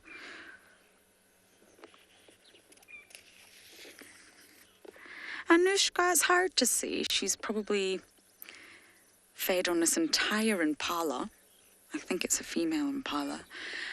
And therefore, she really won't need to eat for 2 to 3 days, maybe if not longer. The life of a predator is feast or famine, so they go days without. And for a leopard, they execute the hunt completely on their own. There's a lot of energy involved in that.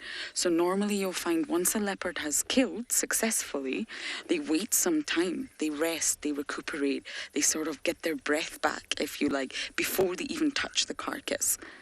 And then they tend to remove all the hair. It's quite a grooming process before they open the carcass and start feeding. So they won't eat straight away, you normally find with leopards, which is completely the polar opposite of the likes of cheetah, that eat straight away and they eat fast because they know they run the risk of losing it. Leopards take their time. So the bigger the prey species, the longer it'll last them, and the longer the sort of gap in between feeding can be. Whereas if she had just cut a scrub here right now, it's highly unlikely she would hoist a scrub hare, but still I have seen Hosanna and Kalamba hoist scrub hares. Then of course she would need to eat much sooner than she would if it was an impala. So she won't have to feed for a number of days, but you have to remember leopards are completely opportunistic, and therefore they know that food doesn't always come. And therefore, if an opportunity presented itself and she had a little bit room left in her tummy, then she'll absolutely eat, without a doubt.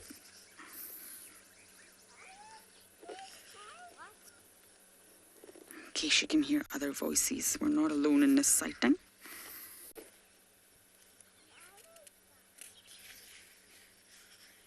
But normally when a female like Kalamba at this age is establishing her territory, it's very important that she has prime access to water and food.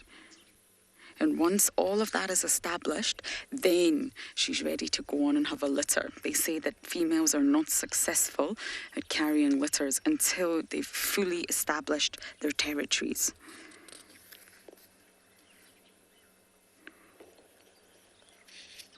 She's got to be strong enough to not only go through the entire pregnancy, but also afterwards there's a long lactation period. So a female that's not fully established her territory normally cannot raise cubs with any success.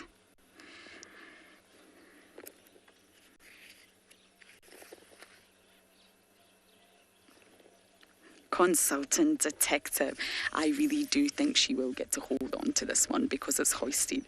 The only other sort of danger she faces at the minute is another leopard, and let's hope that doesn't happen.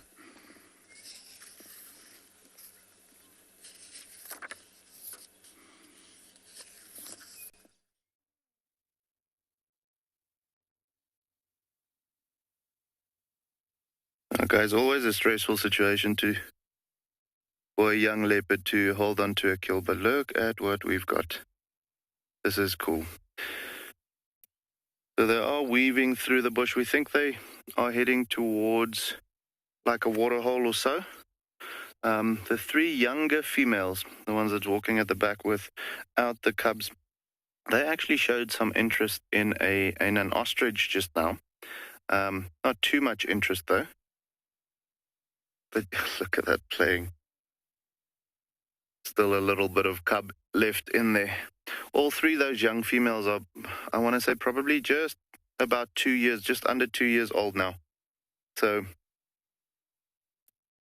just at that point where they've actually, if they were males, they would have been kicked out of the pride. You know, and the ones that we found earlier this morning is actually the young males that were kicked out. But these ones, like we've mentioned in previous episodes, they will remain in the pride and, you know, become the pride females along with their mom and sisters. It's always good for the pride to have as many females as they can and as their area allows, because, you know, more females makes for better hunting or better opportunities at least.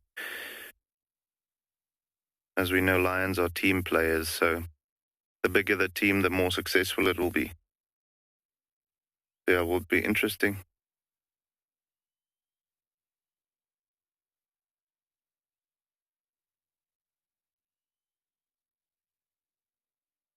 So yeah, guys, just, I mean, if you have a look at the beauty, not of the lions, but of the area that we are in right now, Tswalu Kalahari.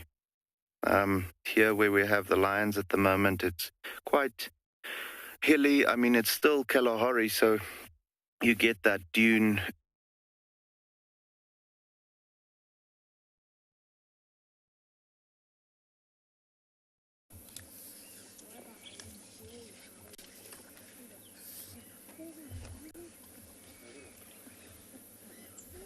Sorry about Tswalu. We lost them there, but that's what happens when you're live in the wilderness. Sometimes technology doesn't always work, but Kalamba's still feasting. You can actually hear her crunching. I think she's feasting on the skull right now. Oh, it's not so pleasant. But impala also act as a buffer species out here. They are so numerous, they're so successful. They're mixed ecotone feeders, which means they're not entirely specialized, so they can sort of survive and thrive and continue to breed feeding on either the grass by grazing or browsing, Whereas some antelope species are very specific and they have such a successful breeding period where they sort of flood the market with their lambs and all the ewes give birth at the same time. There's a rutting season, as many of you know, and this all contributes to their success. And that, by them being so numerous, they're acting as a buffer species to sort of protect the other antelope species that are maybe not as successful or not as numerous. So that is why the predators do often go for the impala, for their numbers, and they're the perfect size for a leopard. To not only kill, I'm sure Kalamba could actually take down a bigger animal than an impala, but the hoisting is the tricky part. Kalamba's petite. When you see her next to the likes of Tungana or even Hukumuri, she's very, very petite.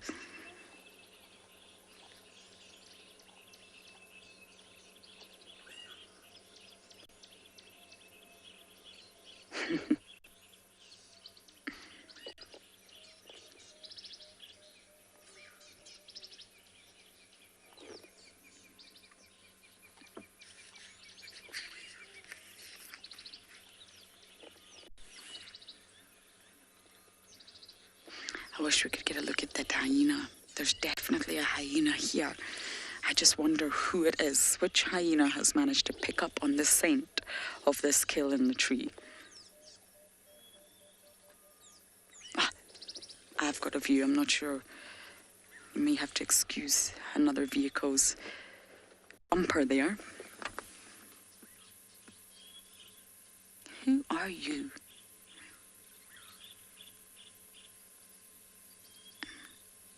Perfect ears. I think we'll need to get a better look at the spot pattern when they fully pop out to see who it is.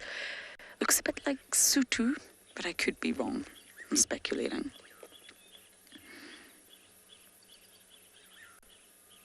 And leopards are completely used to hyenas lurking around the bottom of the tree. And that's why I was very surprised the other night to see Kalamba had not hoisted her kill. She made a mistake there, I'm afraid. She was either feeling lazy or wishful thinking that a scavenger was not going to come. And the scavengers were, of course, the dogs, which surprised me. I had immediately said the dogs don't really scavenge. I don't think they're going to go to Kalamba. And immediately, what did they do? Throw me under the bus and went to Kalamba.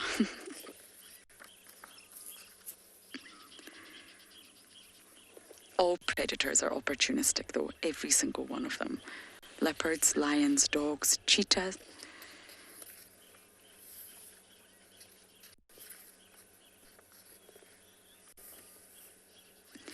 Kruger. I didn't mean a buffer species is actually a title. What I meant by that, was that the impalas act as a buffer. They're not a buffer species. I'm not sure that's a correct term, but they act as a buffer because there's so many of them. They are protecting the other species. Let's just not protecting intentionally, but by being so numerous, it means these sort of other types of antelope, like your steenbok or your duiker, around this area at least, they buffer them. Because there's not as many of them. They're not as numerous as the impala. It means that those other types of antelopes can still survive and thrive out here. So that's essentially what I mean. Ecologically, the impala acts as a buffer species.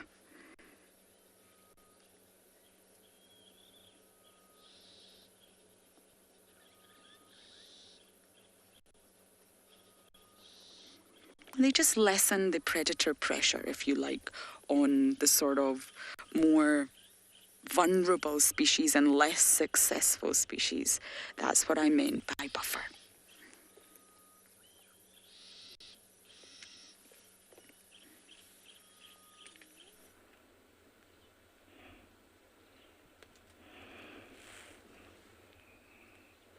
Yes, I'm still at the same spot. My hippos are sort of rested and they are further down. So we're back to the only... Okay, can we see the crow, maybe the hippos? I don't know where they are. Yeah, there they are. Yeah, they're fast asleep. You can tell that. Now, looks like they're getting active. They're quite asleep. Okay, they're getting active once again. Not very far from where they were mating. That's where they were. Remember, the reason I am here at the river was to come and see if we can find any crossing. But we have a lot going on along this stretch of the river. Inside water and out.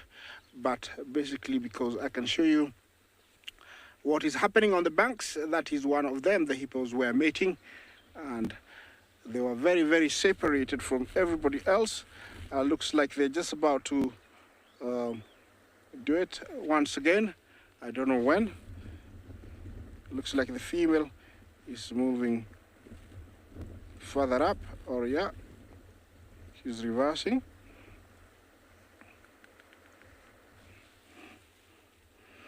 Yeah, this is the famous Mara River, and it's home to very, very many hippos. Very, very many. In every stretch of about 100 meters, there's always a pool of hippos.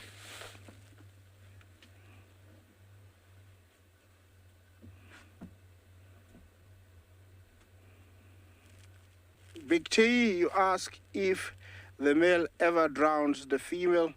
Not of I know of. And because it's a mutual understanding, I don't think the female will drown. She will dismount if she thought she was getting drowned. I think that would happen. It has never happened. And also, they're in a very shallow section, so it's quite okay. Look, this is the behavior I saw first. The female was being very aggressive towards the female. But I think that is the sort of behavior when they're when she's just about to give in. That's why it actually, because I found them doing that, that's why actually what confused me. But yeah, you can tell now the female is not letting the male close, and this is normal during mating. Until she's ready is when she's gonna allow the male to come close. So the female can never drown, and also she would allow that to happen. Yes, right now the male would be very, very aggressive if there was any male passing by, not even getting close, but even passing by, closer to where I am. It would be chased, it would be beaten, it risks a lot. So right now he's very dominant. You can't tell a lot of body language, but he is very, very aggressive. Yeah, they are resting now until later. Yeah, is that our crocodile? Yes, yeah, he's there. That is the area where the wildebeest usually come down. And when he's there, I don't think anybody will come, because that is already a threat, and that's what they're looking for. That's what they're afraid for, the wildebeest, so they will not come.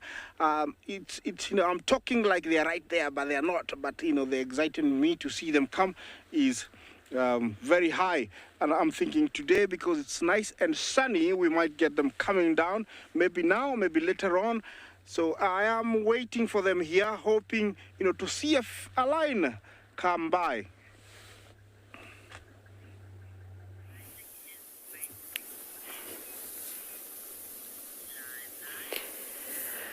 Good morning. Buffalo have not woken up yet because they're all still sitting down, except that one. That one that's coming towards us is obviously awoken from its slumber.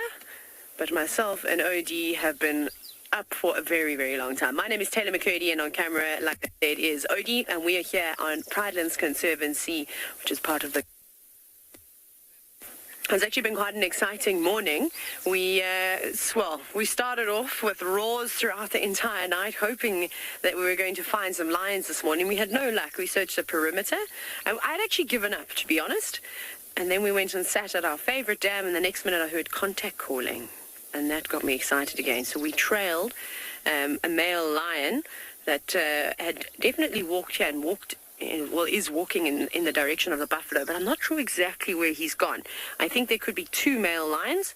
I think one has already come through here, and the other is just trying to catch up as he has an injury, if it is the lions that I'm thinking about. So, buffalo, best you wake up because you might get a surprise. But this is where they were sleeping last night. We actually had a lovely buffalo sighting not too far from here. So they would have settled maybe just as the sun was setting after a drink of water. And now, because it's been so overcast and quite cool, they haven't felt the need to wake up just yet. They're just having a bit of a lie-in.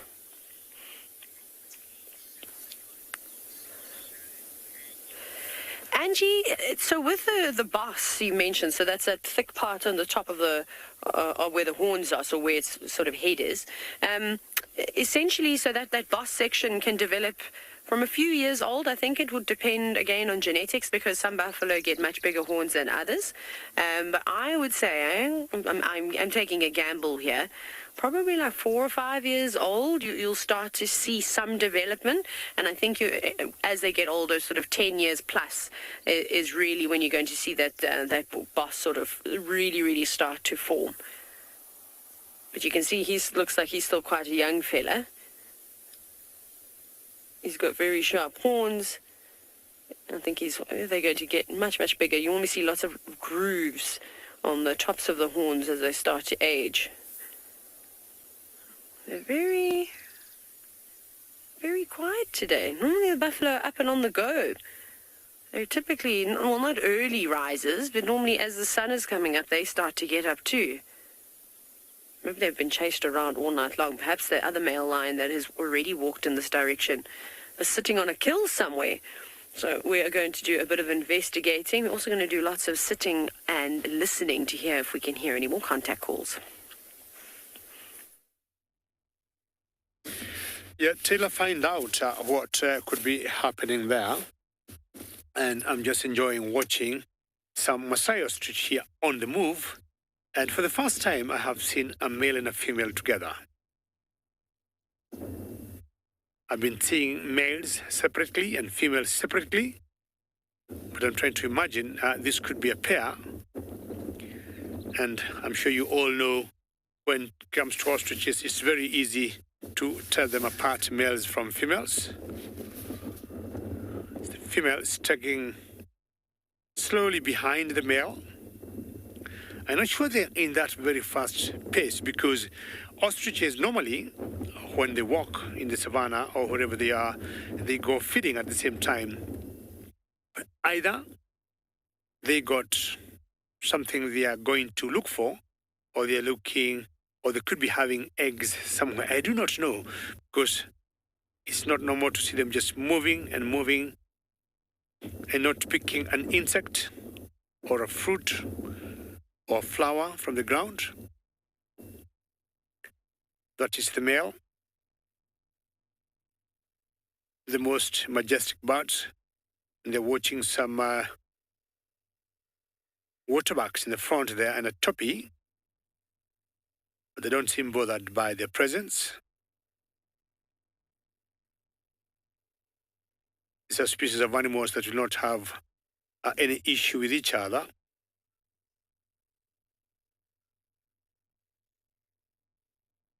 I'm not sure where they would be going because there's a lot for them to eat here.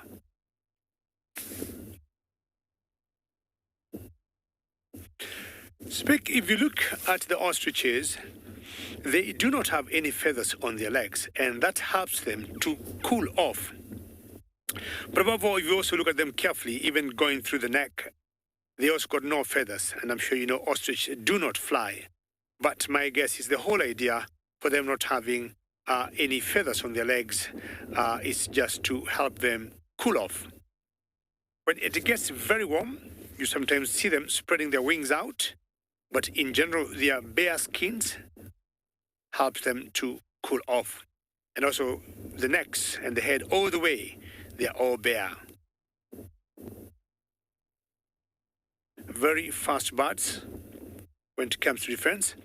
Now, you notice now they have slowed down. I was wondering why, they weren't stopping to pick something from the ground, but now they have, maybe from where they were, They didn't feel they were not safe. But I think now they're calm and they should feed, as is a tradition, for these flightless birds. The best thing to say about ostriches is when they have their small little chicks. And the chicks, when you see them, when they're all young, say below the age of 3 months, they're all brown in color. They look like that female there.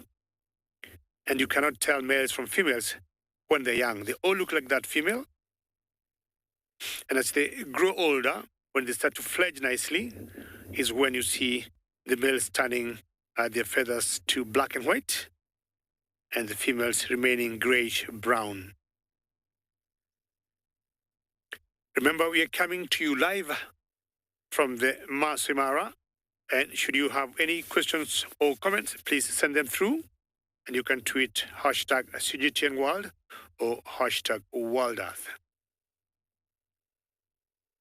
Lovely to see ostriches in the morning, and I am moving on.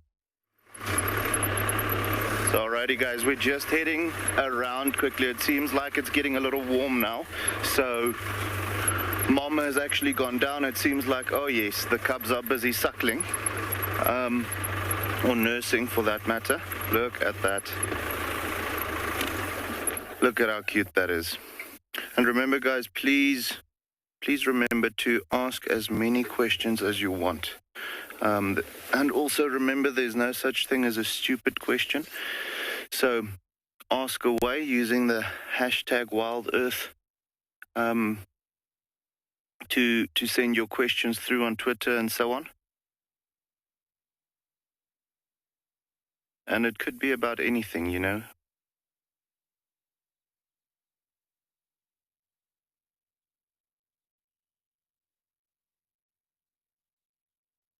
So Francis from Israel just had a good question, well, an interesting question. How old are these cubs? And Francis, they are about 4 months old now. So we actually only saw them, this mom hid them so well that we only started seeing them at about 3 months of age. It was only when she really had them, you know, moving with the pride and doing all of those things that we started seeing them. She never allowed us to, you know, find out where her den site was, even though you'd find her sometimes close to or with the pride, busy, you know, sharing a meal or so. Then she'd always, you know, evade us when she goes back to her den site. So really good mom. It is actually, as far as we know, the first time that she's got cubs. So, you know, that maternal instinct just kicked in perfectly. But yeah, these cubs are about 4 months old now. And we are very excited to see what the future holds for them. Can hear them talking there. Shame. I don't know if you saw their mom giving them a little bit of teeth. Unfortunately for her, their teeth is getting a little sharp now. So when they are fighting to get to a teat amongst each other, they're giving her a little bite here and there on a rather sensitive spot. So, shame, yeah. I can't think that it's comfortable for her to have that. But very, very cute. They are looking a little out of sorts. Well, and when I say out of sorts, not sick or anything like that, but, you know, they're at that stage where their paws are huge and their fur is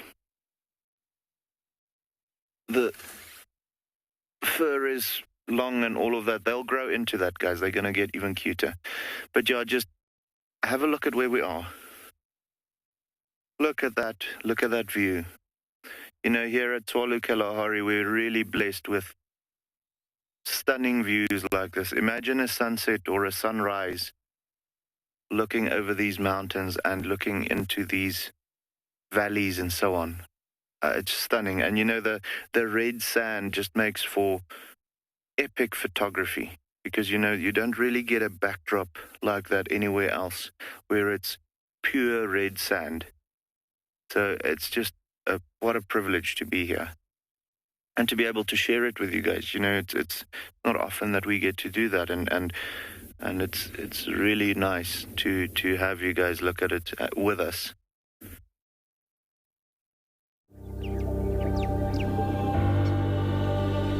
Tswalu in the Kalahari is one of southern Africa's most vast terrains,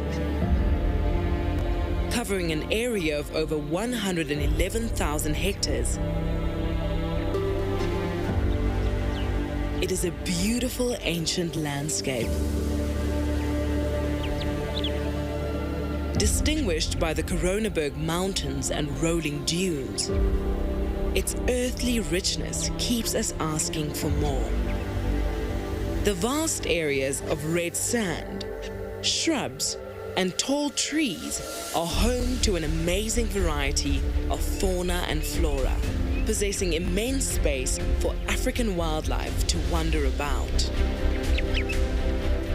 Home to meerkats who we marvel at as they maintain their complex burrow systems. Not forgetting the insects and antelope that have adapted to survive in the harsh, semi-arid conditions.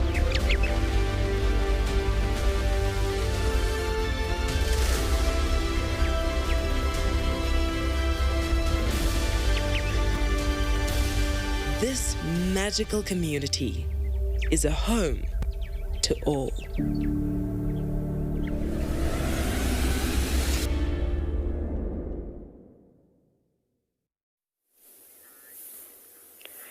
Well, here at Pridelands, the diversity is quite different from what you may find in Tswalu and the Kalahari. As I'm sure you can see, we have a whole bunch more grass and trees. It's probably the first thing that you, of course, notice. It can get quite arid out in the Kalahari.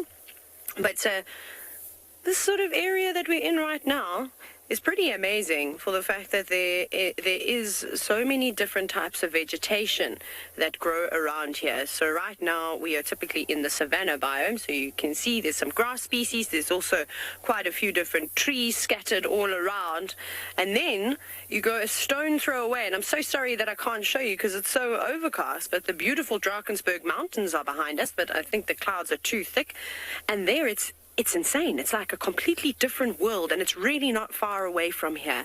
And even right at the tippy top of the Drakensberg Mountains can you find some elements of a fynbos, which is a plant species that you typically only find in the west coast of South Africa. But it is down there behind all those clouds and trees is actually an enormous mountain range that stretches over 1,000 kilometers across South Africa. You'll just have to believe me. But with the being in the savanna biome, we obviously attract lots of big mammals like the buffalo. We have elephants, which elephants aren't able to really sustain themselves up in the Kalahari because they, like the buffalo, need to eat a lot of food.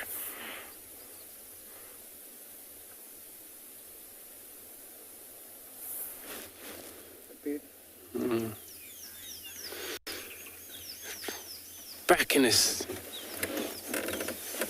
savanna biome, we also the same, and again looking through the bushes, there's just a little bit of a silhouette, which is the bull giraffe, a male giraffe that we found him in this area, and he decided to move away from us, but we still got a little bit of a glimpse. By looking through, I can also still identify that it's a male giraffe by looking at the size of the horn they got. Where male, they have thicker and bold horn, males, and the females, they have brushes, like a paintbrush on top of this horn. So they grow hair on top of their horn for the females. Look, he's going to come out in that bush. Tend to move around so much since the light has come through due to the feeding. There's a lot of a new shoots of flowers, leaves, and they prefer feed on acacia trees out here, which is a thorn trees, no thorns, and those are also buffalo thorns. Gonna reverse beat, stick around with him.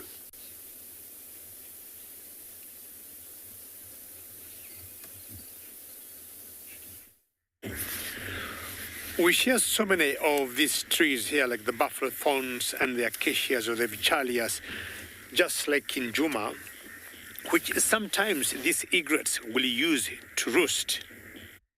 Now, they may spend the better part of the day in the water here, feeding and, of course, drinking, and later on in the day, they go roost on those trees. Now, let us listen to some sound I think I'm getting from the frogs.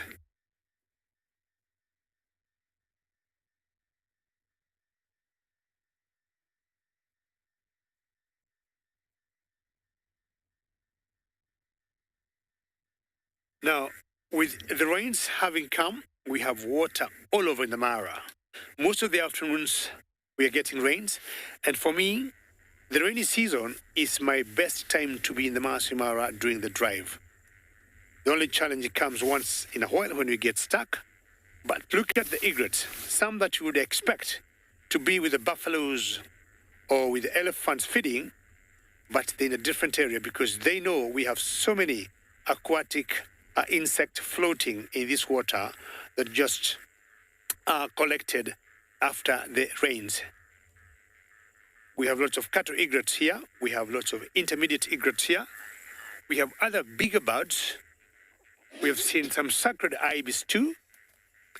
Beautiful to the egrets in flight. What a scenery. Wonderful camera work, Bungay. But now, looking carefully here, we have other species of birds are saying that's a sacred ibis. Again, taking the benefit of the rains we are getting here. Big straight in the water, picking any invertebrate that she could get, any crustaceans there, any frog, any worms, very quickly. Because food is abundant after the rains. And I can tell you, they don't think they chew anything, straight to the stomach. Quickly grab to the tummy. You think maybe the other side of the road we have more food or better food? Straight in the water, lucky? Yes. Now, Bungay, I want us to go to the other side of the road where we started because we've got two very special stocks there. And the big black. Oh, you got something very quickly. The speed they sell this, they swallow their food is just too fast.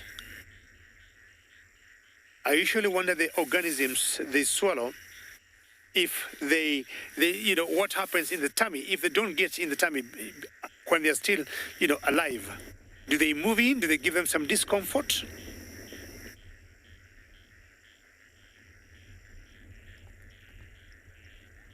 Now, I saw some huge birds on that other side. And I'll be showing you the other birds shortly. And there were some stalks there. But let me just wait for them to come back. They just flown off. But once they're back, I'll be happy to show them to you again.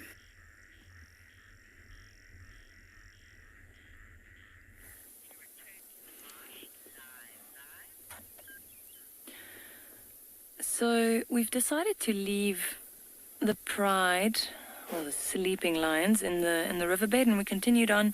And maybe about 200 meters down the river, we found 4 other members that are part of the same pride. So we've got one of the dominant males here, 2 of the adult females, and then the young sub-adult male that technically shouldn't be with the pride anymore. So it was quite an intense scene a few moments ago. One of the females got up and she went into the shade, and the larger male stormed at the younger male, just trying to keep him away from the females, because I believe one or potentially both of these females might be in estrus at the moment. So he's trying to keep that male away from these females. He's been snarling and growling at him most of the time we've been here. But as you can see, the sun is out, So it is heating up. So they're just going to become more lazy as the day progresses.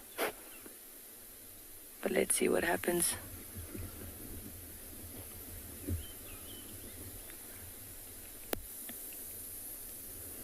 That young male acting very submissively.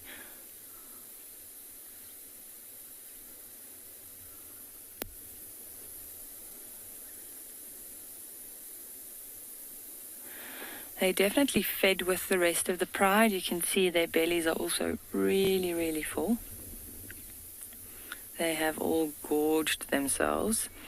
And there's a puddle in the riverbed with a little bit of water. So we actually found the one female walking up from the puddle. She's got a little bit of mud on her chin now because of that. But so we followed her up and then found the rest of them lying here.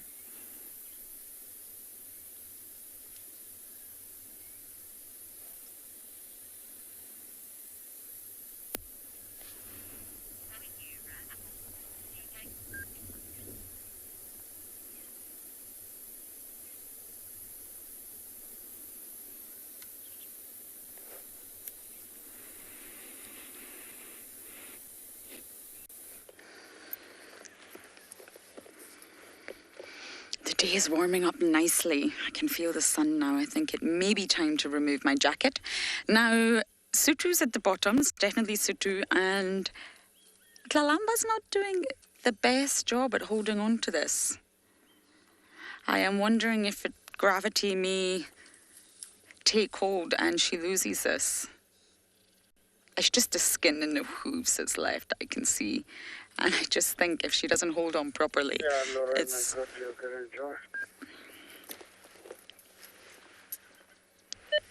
Copy. Sorry, I'm just directing someone else in. We're the only one here at the moment. And yes, once that drops, Sutu will run and have her feast for the day. But hyenas also scavenge and they also hunt. Again, opportunistic, which whatever opportunity comes their way, most predators will take.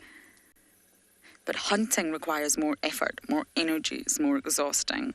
Scavenging, well, it's fairly easy. You just sit at the bottom of the tree and hope that little parcels fall into your mouth, shall we say.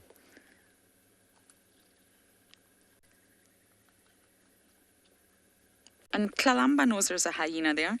The hyena knows there's a leopard there. And out here, in the low veld, at least in this specific area of the Sabi Sands, I really believe that the hyenas follow leopards intentionally. When they're sort of doing their zigzag walking and they smell any scent of a leopard, bless me, apologies about that, everyone. Yes, when they smell a leopard, I think they know exactly what leopard it is. They can recognize the leopards by scent, and I also believe that they follow them intentionally, hoping that they lead them to something like this. Hyenas are intelligent, after all.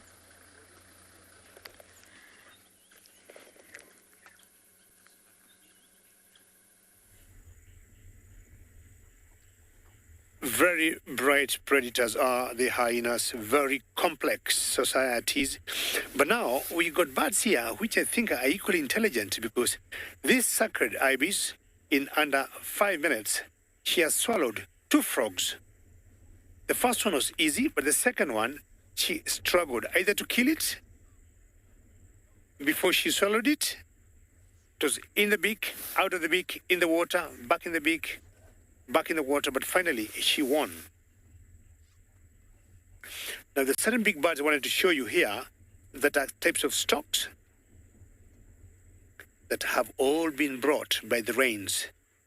And that's one of them, and this is the woolly-necked stork.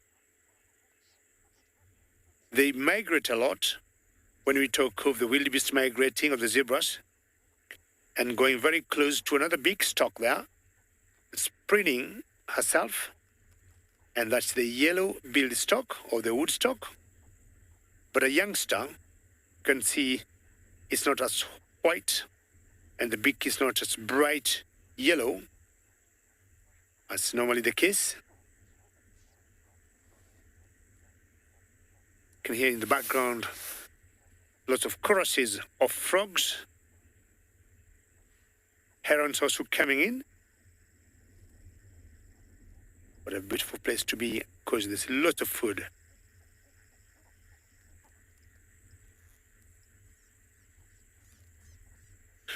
Rispa, birds are territorial. Not all of them. We've got certain birds, when they take particular places, they do not move. But I tell you what, Rispa, all these birds that you see here, none of them is territorial. But we got huge birds like the eagles, like the martial eagles.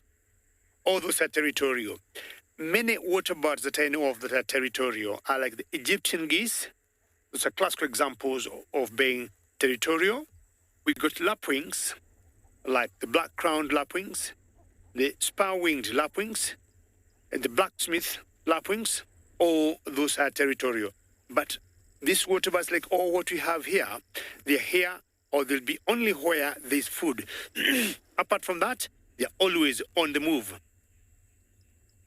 The territorial birds, if they do not have food where they are, they'll go feed and come back to the same spot. The area I am in, there's a particular pair of lapwings I've been following, a spar-winged lapwing that has 2 chicks I've been following for the last 3 weeks. If you'll still be tuned in, I'll be happy to show you. And by being territorial, they'll even fight for that space. It would be similar species of that bird come in. But like here, if you look carefully, we got 3, 4, 5 different species. That has a frog. Look at that sacred ibis. Why did you put it back in the water? It's trying to kill it. It took off. It jumped, got it again.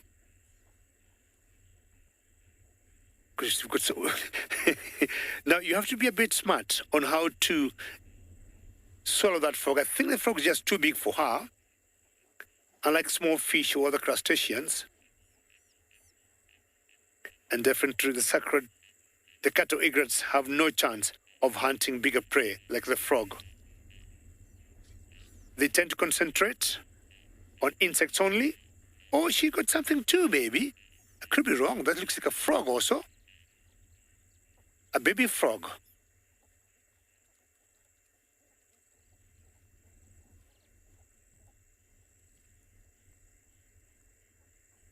Consulting detective, that's a very good question. And you want to know the differences between the males and the females? Sacred ibis?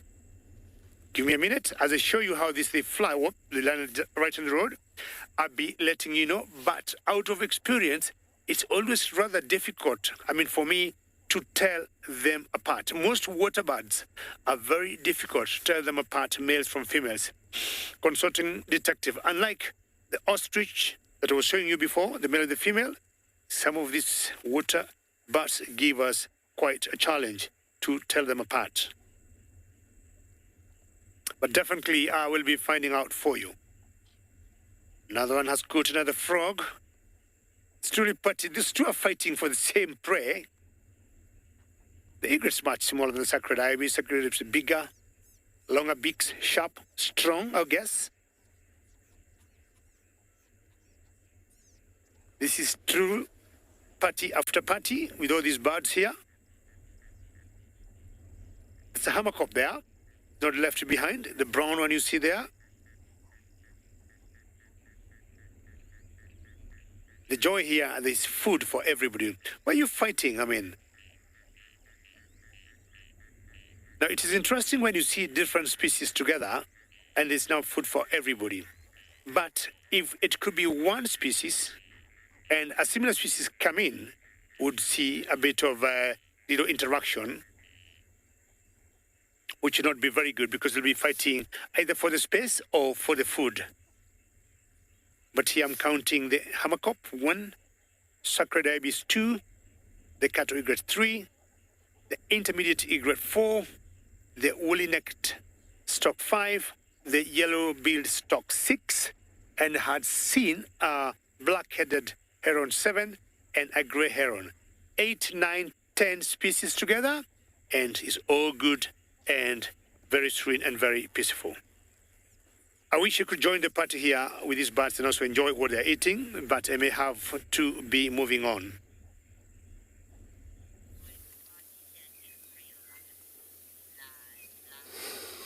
truly beautiful. Bird species are beautiful. And here we haven't lost our giraffe, and he's still feeding right in this bush. But now he just comes slightly in this little open, but facing away from us. Now we can able to see his ears. Now giraffe ears comes white, palely white, and this is what it helps them. Visual communication, so they have to see one another from way off distance.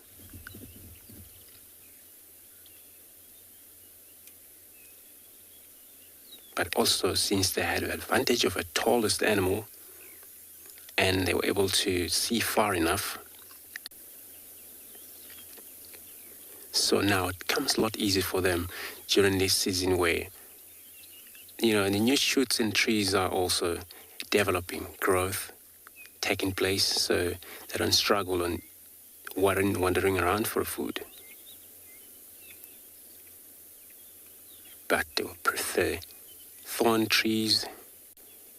Of course, they will nibble around for these leaves. That's why they will develop with massive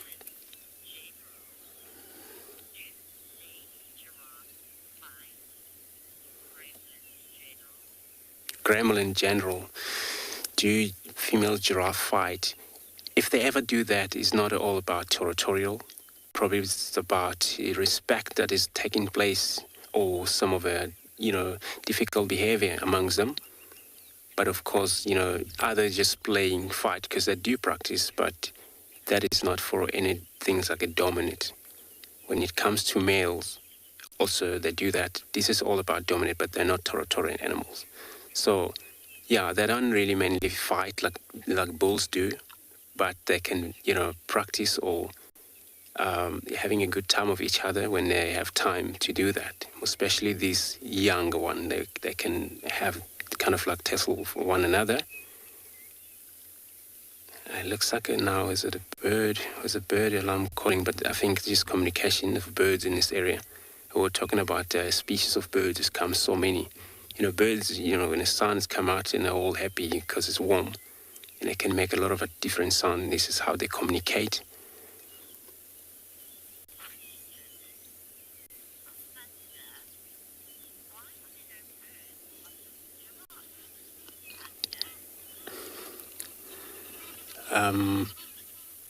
Rebecca, you want to repeat that question? I couldn't copy whether it was why is no bird or why is a bird.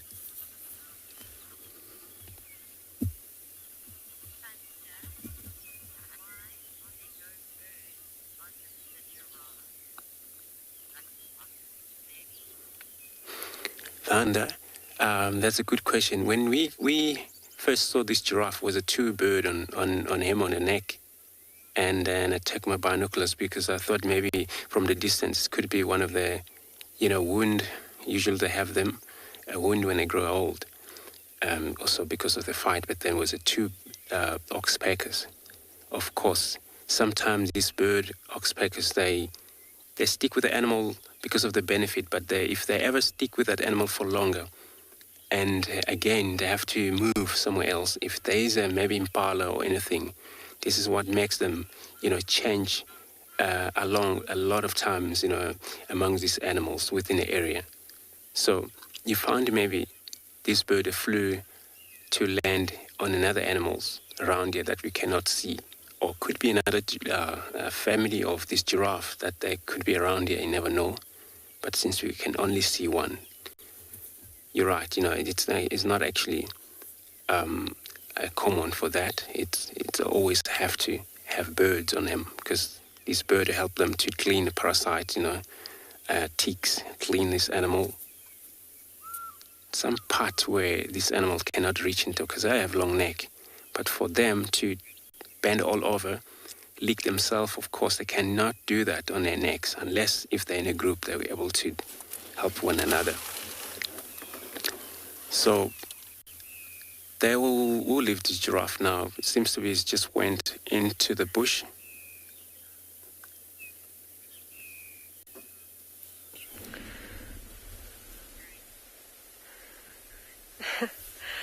Welcome back. Last, when you were with us, we had those 3 beautiful rhino, and they were just slowly feeding as the morning sort of opened up around us. And we have been in hot pursuit of trying to find some lion, and unfortunately they managed to go off right into a drainage line just as we found them. And they've since stayed in there. So we went looking for some other animals, and we came across this magnificent elephant bull. And the reason I say it's an elephant bull is you can see that there's no other elephant around it. Now there is in fact another one just down the valley, but you can see there's big open areas around it, and we can't see many more. And the bulls will generally travel by themselves, or they'll travel in groups of, up to sometimes 6. I've even heard of 15 other males. But generally you'll see them, just in small groups or by themselves. Whereas the females are incredibly socially dependent, and in fact one of the most social animals that we know of. And they will actually travel in large herds generally. And you'll see quite a few of them, sometimes with young and very varying ages. Now, as you can see, this male is slowly feeding on some of these branches. Now, I don't know if you have noticed, but it is quite burnt here. You can see there's dark patches on the ground. There's no leaves on these bushes whatsoever. And what we've done, this is a controlled burn, and it is one of the methods that we use in game reserves to restore the sort of vegetation back to what it originally was. andBeyond Phinda has quite a fascinating history in that it was originally farmland and hunting farms, and we managed to take all those farms and combine them into the Munyawana Reserve that it is today. But with all that farming, there's been quite a bit of, depletion of the nutrients in the soil. And what happens is that these kind of trees, what we're seeing here is a variety of Vachellia species, they are part of the natural restoration process of the veld itself. So they will grow in areas where the nutrients are poor, and eventually they will start to decompose. Their nutrients will be recycled back into the soil, and the soil will restore all its nutrients, and then it would eventually, after many, many, many years, become what it originally was. And in this case, it would be a big open veld. As we can see behind us, this general terrain here is just large open veld areas, and that is what it's supposed to originally have been. And by burning, we help to sort of just increase that process a little bit more. The nutrients are recycled back into the ground, and it just tries to restore the vegetation back to its original sort of form. Another reason is, I'm sure you've seen how many cheetah we have on Phinda, and their preferred habitat are these large open veld areas, just like this. And so we try and restore as much of it as we can to give them a better chance of survival. This elephant is slowly moving off. I think what we'll do is we're going to loop around and see if we can get him walking towards us.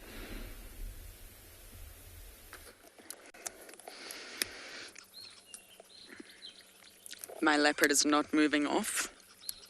She is still feeding, and Sutu's still lurking around the bottom. Every moment it looks like the carcass is about to fall, Kalamba grabs it.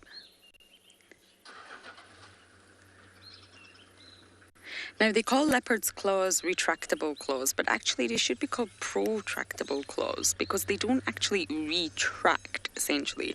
The normal position for the claws is within the protective sheaths in the foot. And then they actually protract them out using muscular contractions when they need to.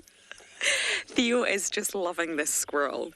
This little squirrel is just going about its business, calling, cleaning, feeding, playing with other squirrels, showing no concern that there's a apex predator about 2 meters away from it.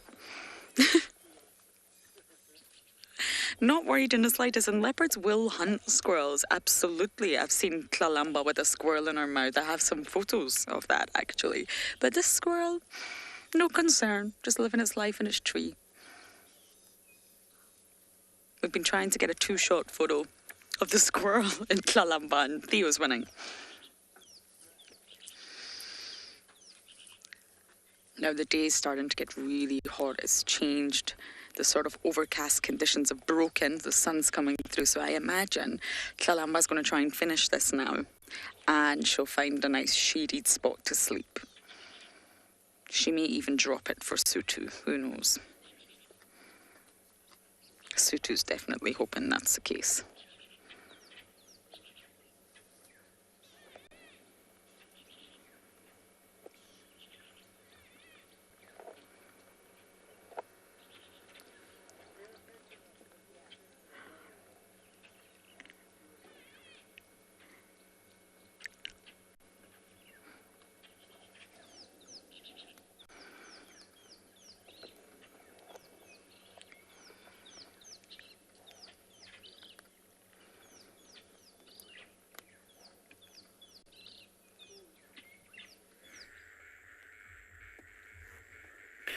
Yes, Lauren, stay right there. Don't leave that leopard in the tree, because seeing a leopard coming down a tree or climbing down is always the most exciting to see of all the leopard sightings.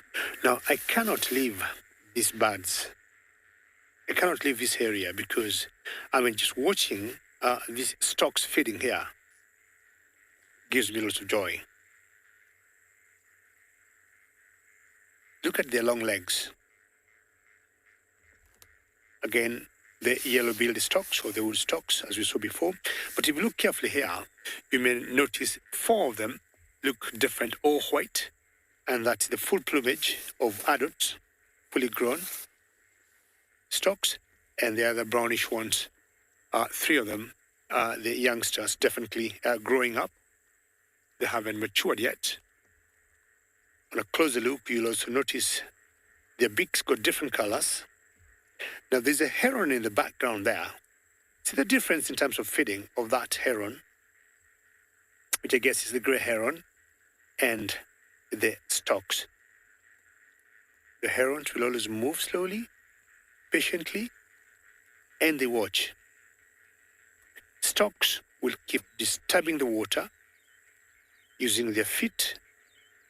They got sensors to detect any movement of any prey under the water. And that is how they feed differently from the heron. Consulting detective, I had your question earlier of the difference between the sacred ibis males and females. And as I told you, it's rather difficult to tell the difference between the two. But what I found out is the male sacred ibis are slightly bit larger in size than the females. Apart from that, not much you can do. And the same case, consulting detective, that could apply to these storks here. The males of the yellow-billed storks are slightly larger in size than the females, and the beaks are a little bit heavier, more built, and slightly bit longer than those of females. I still enjoy to listen to the chorus of the frogs here.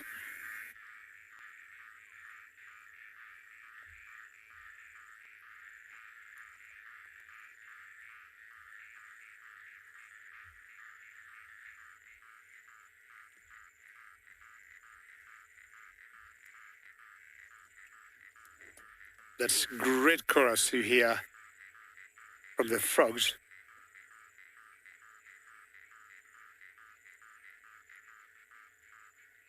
Snazzy, if you're asking the red ones, I hope that is your question.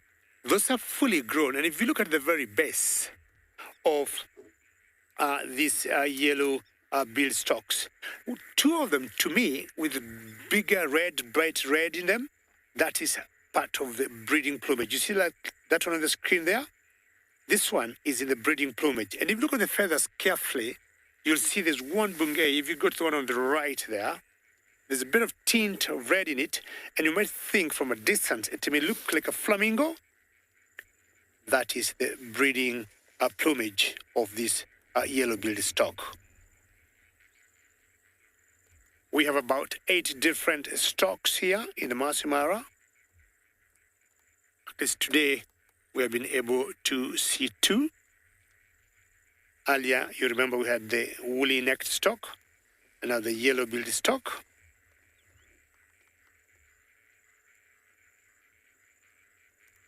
Wonderful and thankful to the rains that has made everybody to have bountiful of feed, and I'll be moving on to search for something else.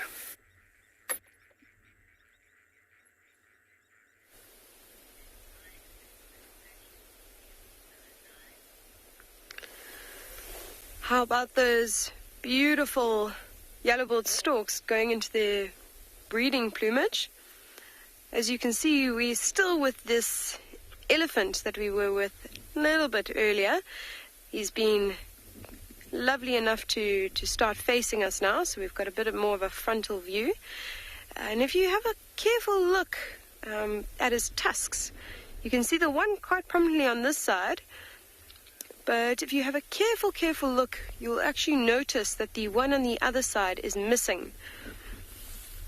And how that happens is it would generally be in a bit of a fight with another elephant bull. They can, break off sometimes from also trying to push down a tree or something if it happens to get in the wrong angle. But mainly, now there's a beautiful frontal view, it would generally be with a fight with another elephant. And you can see just how massive this one is. If we're having a look at his trunk there, it's quite thick. Often people talk about the length of the tusks to age elephants, and that is somewhat accurate, but even more accurate, you have to look at other features like the thickness of the trunk. You can have a look at how tight the belly is as it starts to hang. They start to get a bit young. The bit older ones have a bit more of a hanging belly. This one's got quite a thick trunk, but his body is quite tight. He's not got such a hanging belly. He doesn't have such a prominent sort of angle in his spine. So I would age him at about 30, 35. He's giving us a bit of a look right now. He's just sitting and wondering exactly what we're doing. He's not aggressive. He's not worried about us. He's just watching us for now. Yeah, you can see very clearly there's not even a break off. That whole tusk is gone. Now I'm going to start reversing because at andBeyond Phinda we do tend to give our elephants at least 30 meters room, and it's as much for our safety as it is for the comfort of the elephant. Research has shown that they are a little bit less comfortable and happy when you're a bit closer than 30 meters. So we just try and keep that distance at all times. I think he's going to cross here in front of us. He's got the other male we were talking about earlier is on the other side of the road, so I think he's going to join him there. And we're just going to keep giving him a bit more space now.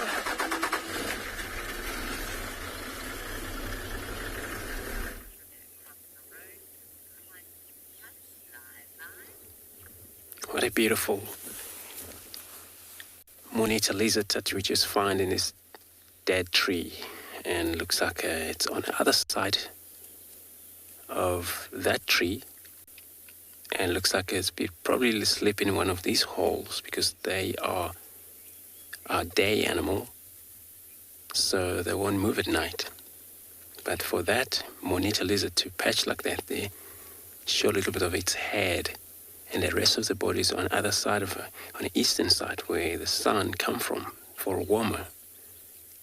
And this could be the beginning of a day started to hunt. You can clearly see these external ears they got, and the little nail claws. You usually use them, dig on the ground, get out these millipede and the crunch beetles as well. A small snake can be eaten, this guy. But look at the size of it, still small, so it's not a big one.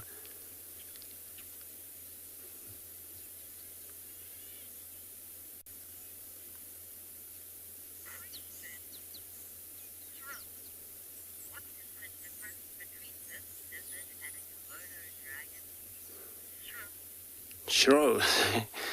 So it's a good question that, of course, when you look at these, our monitor lizard compare to the Komodo dragon, you almost look at the same, especially these rock monitor lizard.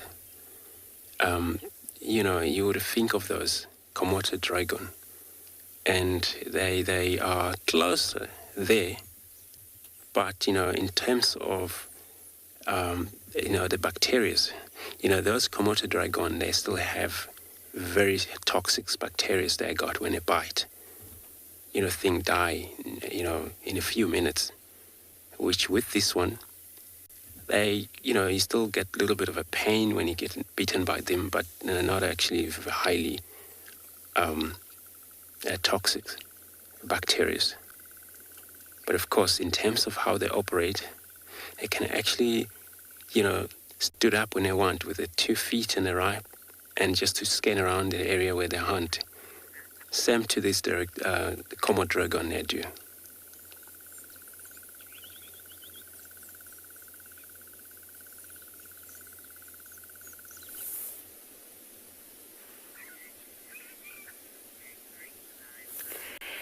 So we're back with the buffalo, but not the breeding herd that we had a bit earlier. We are now with the boys, and this buffalo is one of my favorites. He's just currently having a bit of a scratch. He has an itchy face by the looks of it, but you can see he's easy to identify because unfortunately his tongue does not go back into his mouth. It just sort of stays like that, hanging out all the time. So that's how we recognize him. But he's part of a bachelor herd that varies between 6 and 7 individuals. Is that nice having that scratch? Now, Shelley, fantastic question from you this morning about how to assess a buffalo and how do you tell the difference between the two. Well, you can see this is a nice example. This buffalo has got a very thick set of horns. You can see how sort of dense they are right in the middle of his head. The females, typically with their horns, they don't actually touch, so they almost look like 2 separate horns coming out, but we call that a boss on a male. He's quite an older boy, so you can see all the indentations and the grooves. And then the other thing that you can do is also just look for, well, the bits that make it a male. So the buffalo bulls have got exceptionally large scrotums. So you can do that too. But this is not unusual for all the males to hang around together. All right, guys, just have a look at how cute this is. Being in the Kalahari, just if you are wondering about the water trough there, we have to provide water for the animals because there's fences around the reserve for their own protection, but unfortunately they now can't migrate anymore. Just look at how cute those 2 cubs are. Guys, I can imagine that they're thirsty, especially the little cubs. Just the point from where we followed them was probably easily around 5 kilometers away now. So, and they were walking even before we found them. So let's say they've just, without stopping, walked a good 8 kilometers. So thirsty. But just always special to have them drinking like that. And they'll love the water from the actual trough because that's nice and clean. The water hole itself is going to be a bit muddy. There might be an eland coming in, walking into the water, dirtying it up, all of that. But this is just a beautiful scene. Oh, my soul. It's been an epic morning with these individuals. Especially with them, allowing us to get so close to them and, seeing this is already not something that you'd see often.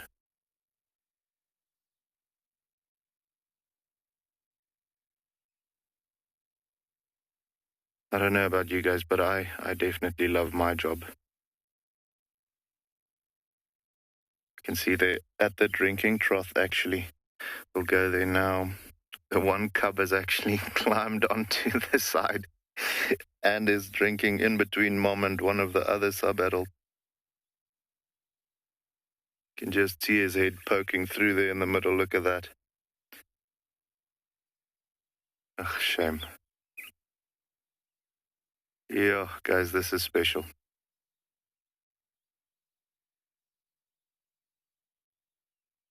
Beautiful, beautiful.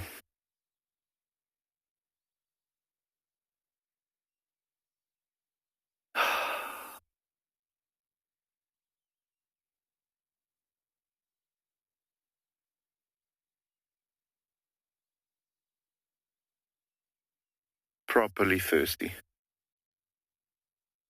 Don't know if you saw Mom poking her head up there. We just had male lion tracks also coming through into this waterhole. So always important for them to, even though they're lions, be aware of what's going on around them when they're drinking. When their heads are down, they don't always see something approaching. So very important for them to just constantly keep a lookout.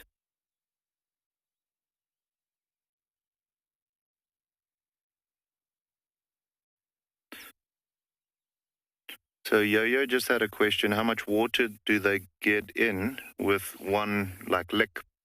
And it's not a lot. To give you an idea, when they drink water with their tongue like that, the actual water gets scooped up. Obviously, there's a little bit of surface water that gets caught on the tongue, on the top of the tongue. But the big thing that happens is when they put their tongue down like that, you'll see them curling it around towards the backside, and that's what scoops up the water. So it's not going to be a lot. It's going to be one lick is probably, let's say 25 to 50 milliliters. So that's why you find them continuously drinking like that, and quite quickly as well. You'll also see them, licking, and then only swallowing. It's not every time they lick, they swallow. They'll fill their mouth up and then they'll go and swallow that little bit that they've accumulated inside their mouth. But as they were sitting drinking here or standing and drinking, they'll probably drink up to, I want to say 2-3 liters on a really hot day. And as you can see, this is a very good spot for them to now just chill for the day. So, shame. Sub-adults, just making sure that the little cubbies know who's the boss. Very cute. But yeah, with it being such a good setting, there's a lot of big trees around here, so good shades, very comfortable for them to lie down over here. They'll spend the day here and only start moving this evening again. But now as it gets warmer and they want to, come down for a little drink a little later on, they'll do so. And there's just top up the tank. With most of the mammals in the Kalahari, they sometimes go a day or two without drinking water. With lions, they would want to do so more often. So with them moving so far, you'll quite often find them coming past the waterhole and just, replenishing their thirst or quenching their thirst. But I'd say in a single swing, they'll probably go about 3 liters at most of drinking. You can see that one is actually licking the pipe now where the water is coming out. Must be nice and cool as well. That comes from a borehole or a well that might actually break the trough if she goes on like that. But yeah, just to answer your question, I'd say about 25 to 50 milliliters of water in a single lick.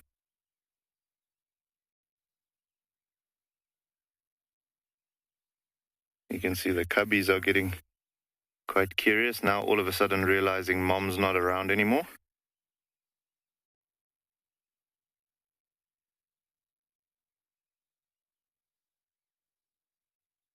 So Yolan just had a question, how long do the males stay with their moms for? And it's about 2 years, depending on, it's actually dependent on themselves. They'll nurse or drink milk for up to about 6 to 8 months. And then continue to remain in the pride and being protected by their mom and, well, for that matter, their dads as well. And the point where the father will actually... I'm sorry, guys, there's just a bit of bullying going on there.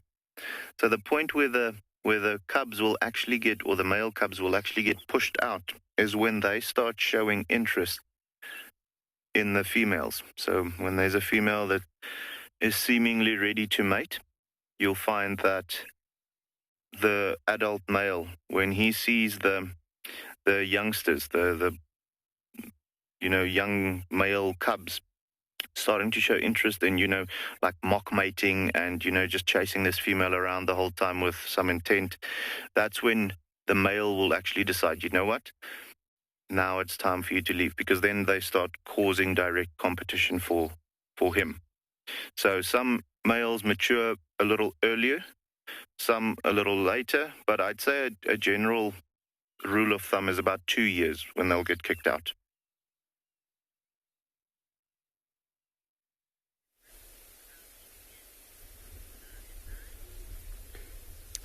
So we are still with these male elephants, and you've been discussing the age at which those gorgeous little lion cubs are going to leave the pride.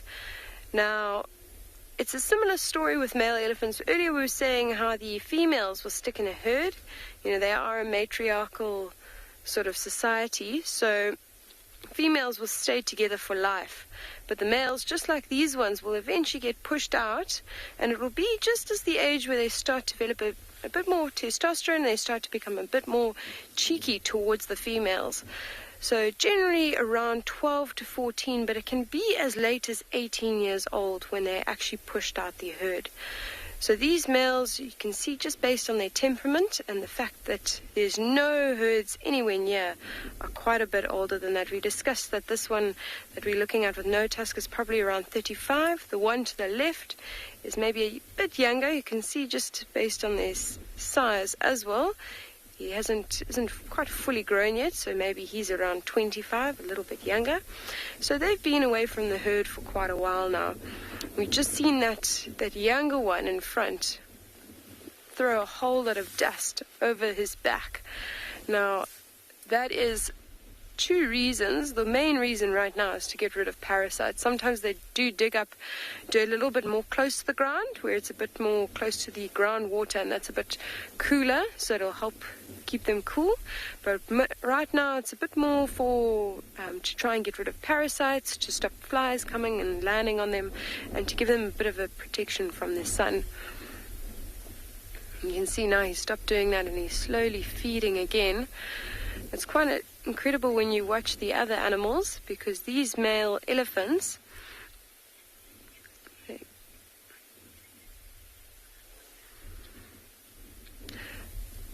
Whoops has just asked us if there's ever been a white elephant in South Africa, and there has actually recently been a sighting somewhere in the Lowveld of an albino elephant with blue eyes, which is quite incredible. We've never had one on Phinda. They are very, very rare.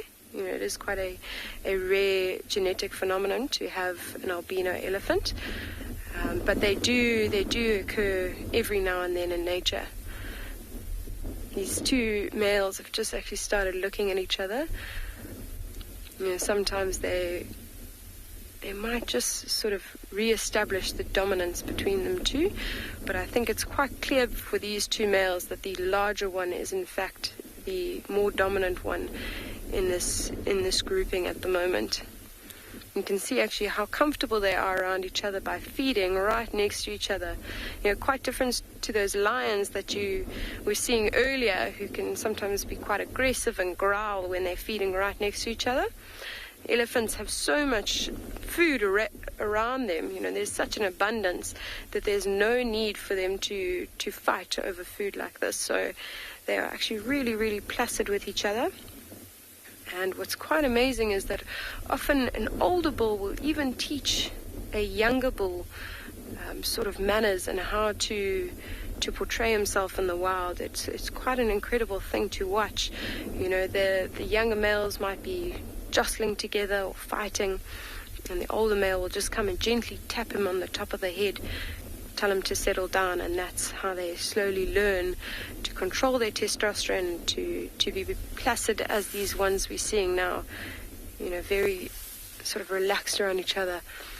You can see that the bush that he's feeding on now, look at that tip of the trunk, how he is actually very finely selecting individual leaves. In fact, this tree has quite a bit of thorns.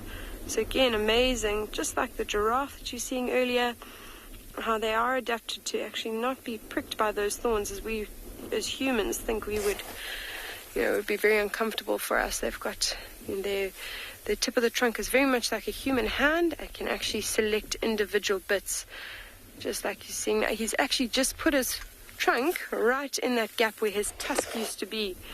And you'll often see that if an elephant manages to lose its tusk, you'll see it quite often just feel that little hole and sort of, it's just like a reflex that they all do. Just try and feel where that tusk went and feel that little hole. Kind of if we lose a tooth as well, we always put our tongue right in that little gap in our gums. Yeah, it's such a beautiful morning here. And it's what I love about elephants is you always see them feeding and carrying on.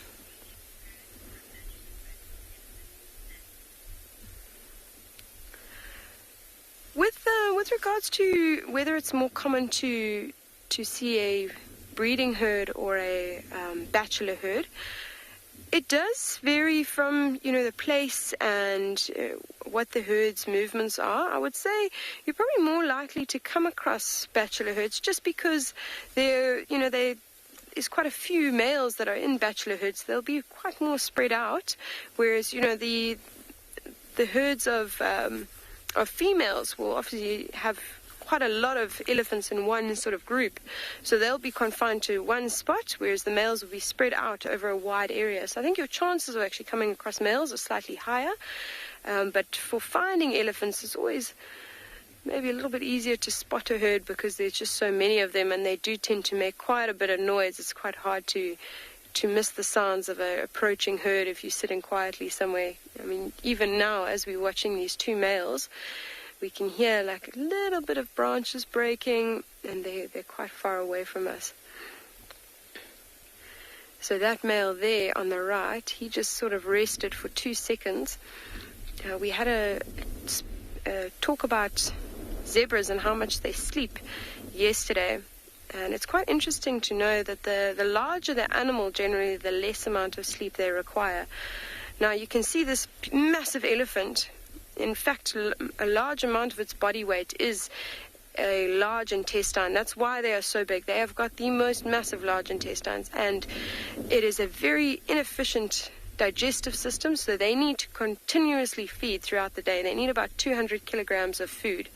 And to get that much food, I mean, you look at what they're eating. They're eating small twigs, they're eating leaves, they're eating grass. And if you think in your mind of 200 kilograms of that, how much they actually have to consume a day, you can understand why they don't have a lot of time to sleep.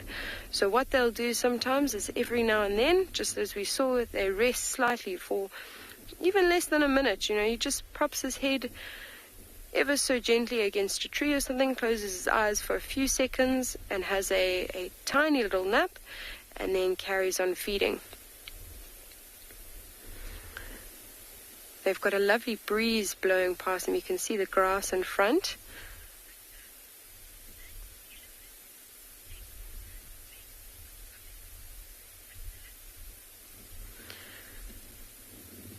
Critter, with regards to earthquakes, that is an incredibly interesting question, and I think that they must be able to. They've got these receptors in their feet, and we've actually figured out that these sort of receptors can feel rumblings that they communicate. We've at least proven about 11 kilometers here in Phinda, and how we did that is we've been tracking our herds with these collars, and we have a herd in the south of the reserve that stayed there for about 2 years, and then we had a herd in the north that would do the same sort of route every now and then.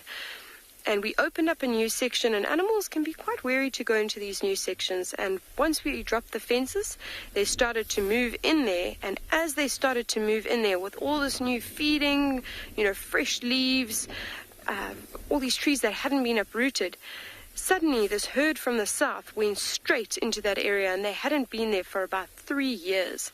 And it was just as the other herd had crossed over. So it can only be from communication that they actually communicated over that distance. So they are still doing studies. They haven't quite proven how far these receptors can go. There's theories of up to 50 kilometers. So if they can communicate via rumblings like that, you can only imagine what something like an earthquake, how that would alert elephants and other animals. And in fact, a lot of the time when natural disasters are coming, people always say, follow the animals and follow where they go. There's been reports of, when they have tsunamis or something, of all the animals suddenly heading uphill and people following them and going to safety. So I think they do have such incredible senses that we can't even begin to fathom. So it wouldn't surprise me if they could sense earthquakes coming. Are we going to continue perhaps looking for these lion? I think these elephant are just going to carry on feeding. They seem quite content for the moment, and they've got quite a bit of nutritious greens around them. So we're going to see if we can find something else to view this morning. At the river once again, and my crocodile is still there, and the mystery behind these two hippos and why I thought they were fighting, it's that the male actually walked or swam upstream, and it's stopping the female from walking away. That's why I thought it was a standoff. Yes, you see the female, she's there. That is the male, and that's why he was opening the mouth and stopping the female from going upstream. I think maybe she doesn't like him, or she's saying, not now. And so the male walked up, stopped, and that's why it really got me earlier, got me really, really confused. Why I couldn't tell what was happening. But this is all about nature. Every day you learn something new, and it is amazing and fantastic to be here at this crossing.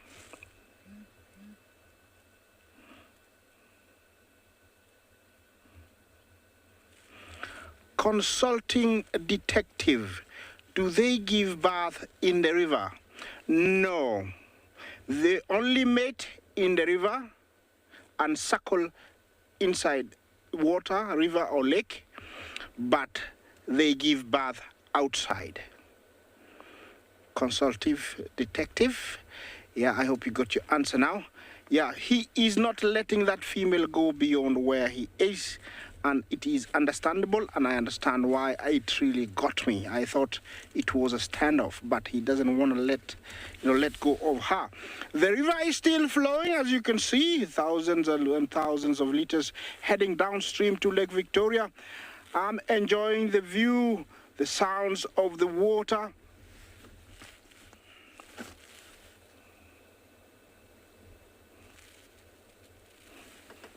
Louis, you ask if hippos are temperamental during mating times. Of course, there is a lot of jealousy and enmity when a female comes into season.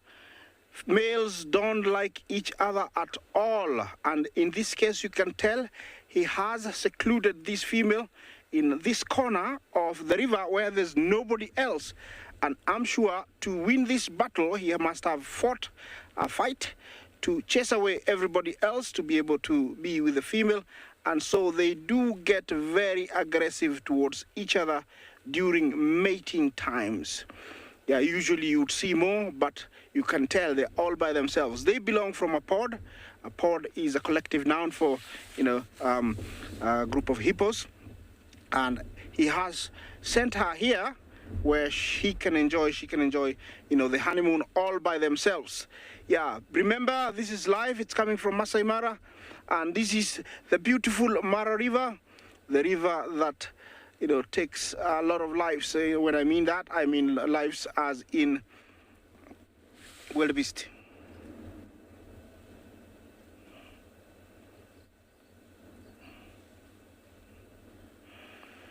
You ask if all animals have got Jacobson's organ. I did hear the Jacobson's organ, an animal, but which animal? Could you repeat that, please?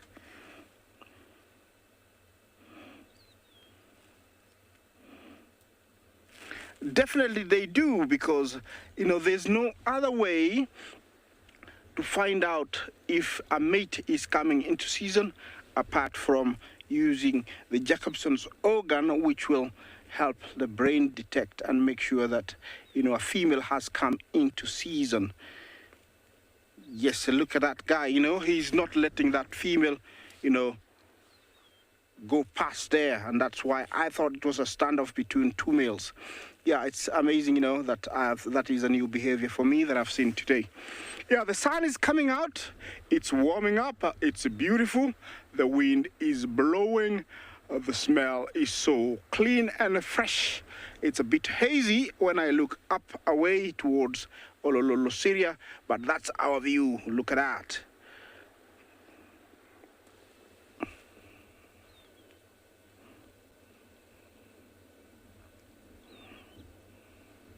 So you ask if they ever freeze in cold water. Not I've heard of, because we don't get to freezing points in Africa. It never gets to that. They never get, we never get freezing water anywhere in Africa, and they are found in rivers and lakes, so they never freeze. They never. I've never heard of a lake or a river that freezes in Africa, so they never freeze. Looks like he's listening to me. He's hearing what I'm talking about. Maybe he knows, I'm talking about them. Because, he looked at me like he knew I was saying something. It looks like, they're still going to be here for the rest of the day, because he's not letting that female go past him. And every time the female tries to make a move, he sort of displays a certain kind of body language that I cannot read, but he turns the head around, and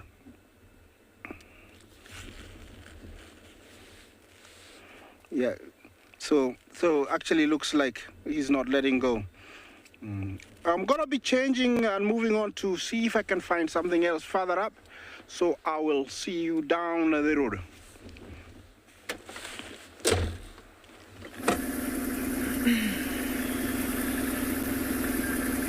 Welcome back to Ngala, where we have left our sleeping lions in a different section of the riverbed.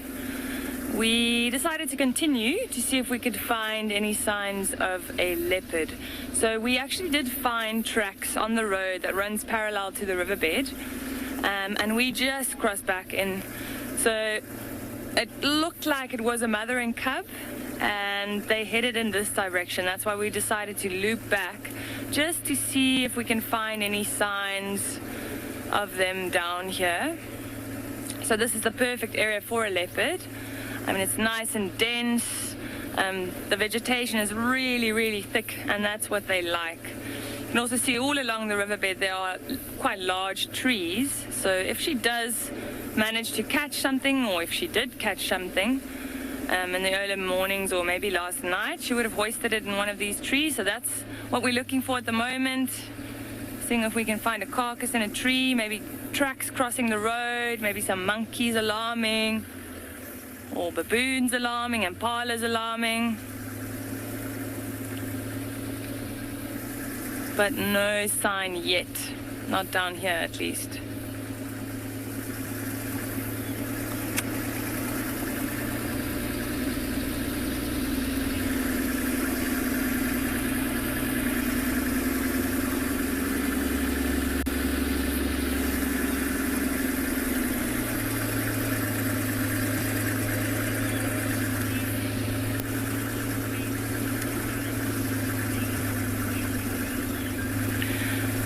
Felix, my favorite thing to find in the riverbed.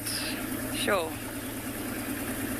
I'm gonna have to say leopard, just because we find them down here so often. Like I said, it's the perfect place to be looking for them. So they do frequent this area. But, an array of different things. You know, the riverbed is so nice, like I mentioned earlier, because it's green throughout the year. It attracts a lot of different animals. I also love seeing elephants in the riverbed. They often come down and they'll dig for water in the riverbed, and that's also something really, really nice to watch. After they leave, you know, there are these big depressions and there's still water there, so other animals will also come and drink.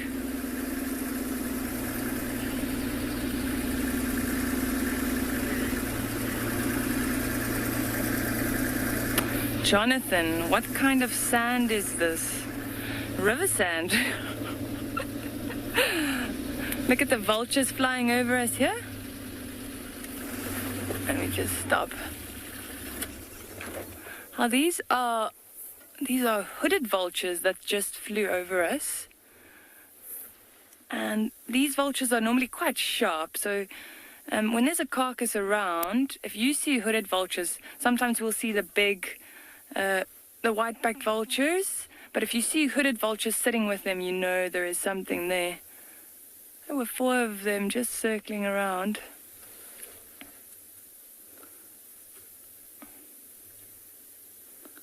Oh, a little bit tough to get them on camera. I just want to go back.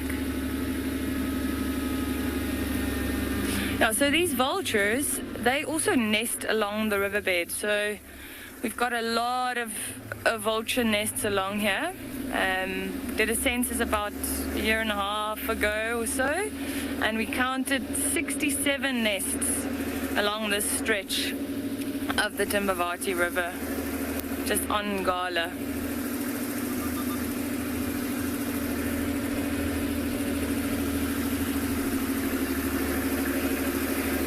Animal life, are there animals that eat vultures? There are. Sometimes what you'll find when these vultures are around carcasses, and especially when it's something that lions have caught, they'll sit and they'll kind of wait their turn to come down and get some scraps. But sometimes they get a bit, you know, they don't want to wait around. So then if the larger vultures come down, lions might try and chase them off, and sometimes they can't get up quickly enough and they might be taken by lions. They'll just kill them. But then there's also a male leopard on the property called the Makoti male.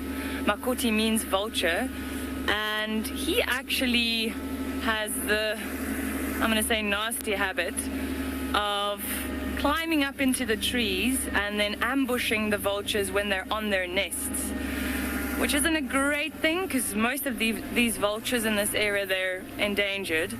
So even though it's an incredible thing to see, we don't really want him to catch the vultures. But who are we to tell him what to do?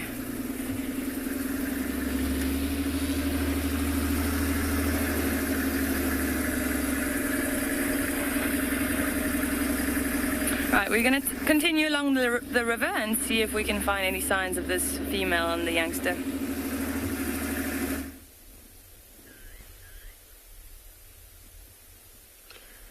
Amazing that a male lion actually managed to catch a vulture. You can imagine how quick they must be. And certainly here at Phinda, the vultures actually tend to try and stay away from the lions. It's quite amazing. They won't even go down to a kill if they've noticed that the lions have just gone for a bit of drink of water. While we were looking for some rhino in the area, we actually came across this midden, and I just wanted to point it out because it's quite interesting compared to other middens. Now, as you can see on my left, there's a whole lot of dung that's been scattered. You know, you can see how it's torn up. In fact, there's one quite distinctive mark here, and that's where the male rhino has actually dragged his feet through that midden, and that's to get the scent of this dung on his feet as he walks through his territory. Now, we know it's a white rhino midden, or predominantly white rhino, because all the dung I'm seeing here, you can see how it's made up of grass. Even these little blades here, while from far they might look like twigs, they are more just these solid bits of grass, you know, the strong kind of fibrous part that you see. So this is all white rhino dung. You know, if it was black rhino dung, we would find little sticks in it, always at a 45-degree angle, about this size, and they would in fact also have a more reddy tinge because there's tannins in the twigs that stain the dung a bit more red in color. As you can see, this is very golden and dark brown, so this is a white rhino dung midden. Now, off to my right, you can see that there are solid piles of dung that are more in their ball shape. So there's quite a few. There's actually 4 little or 5 little patches I can see here that have been dropped along the way. Now, these would be dropped by younger male white rhino or female white rhino.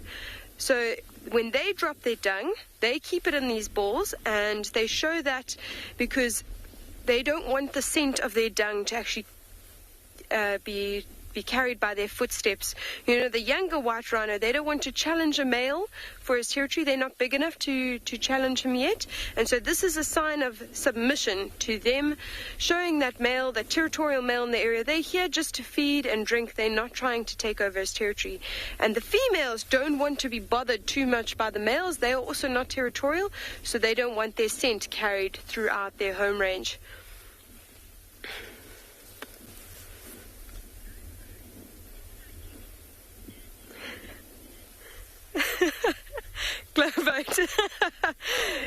I love your question. And yes, you know what, there is very little bacteria in this dung. So, you know, when we touch herbivores' dung, it's essentially just touching dried up grass. So you'll see a lot of ranges. In fact, we've got our classic tricks of, you know, pretending to taste it and then actually licking our other finger. But there's no problem about herbivore dung. What you've got to watch out for is the carnivore dung, because that is very, very high in bacteria. So you will never ever touch something like lion dung, leopard dung, hyena dung. It's a no-go. But something like herbivore dung, it's the same as touching dried up grass and dried up twigs. So there's no problem with that.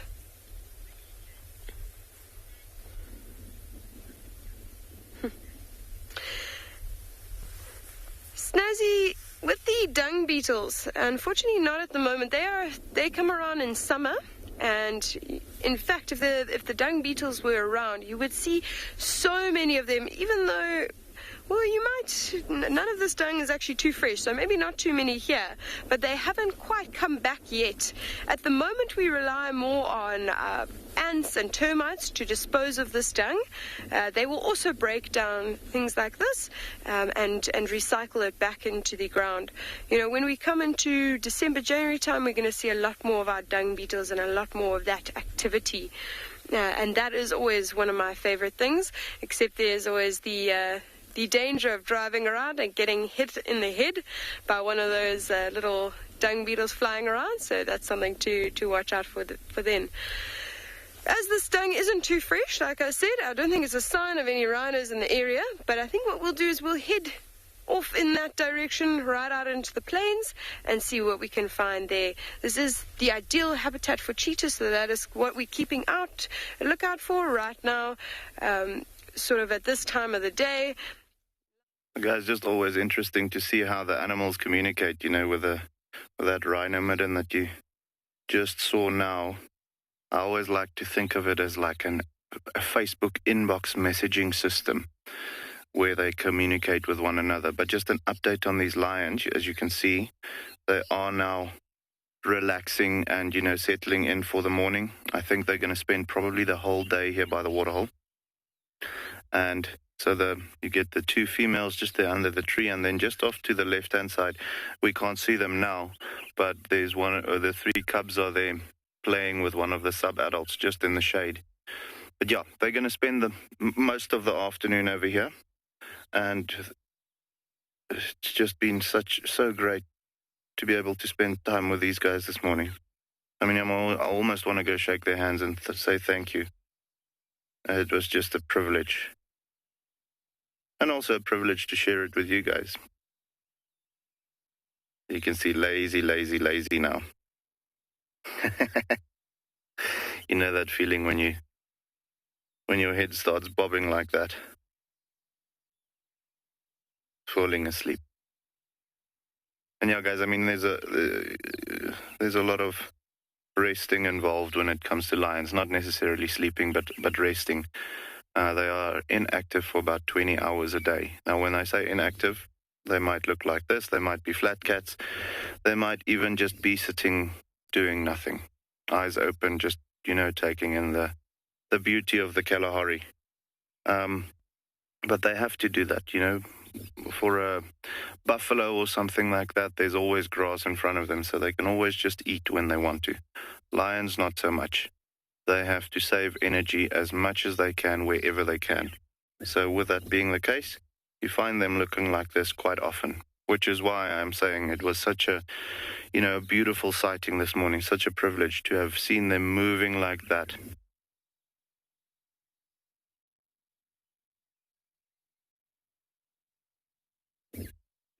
So Ava just had a question. At what age can you find out the gender of the cubs? And the easy or the fact of it is, as soon as the mom introduces them to the pride, you can always look at, the obvious signs around the tail area. But if you're asking more specifically about like when is a male's mane going to start developing, when are you going to see with which ones have the mane, which ones don't, to see whether it's male or female, that typically starts happening here at around 6-7 months, where you can just see a little, almost like a goatee, but I want to say more like a year. You're properly going to start seeing a little bit of a mane developing, and then when they get to about 18 months, you'll easily see that which ones are male and which ones are female. You'll see that little mohawk that develops on top of the head of the males, and then with the females, they won't have the mane at all. Also, size-wise, when you look at cubs just being together, if there is male and female together in a specific litter, the males do tend to be a little larger, even though they're the same age. So you can use that as well. So yeah, easiest to look for male and female is by looking at the obvious spots. I know not everyone wants to do that always, but that's the easiest way to see it.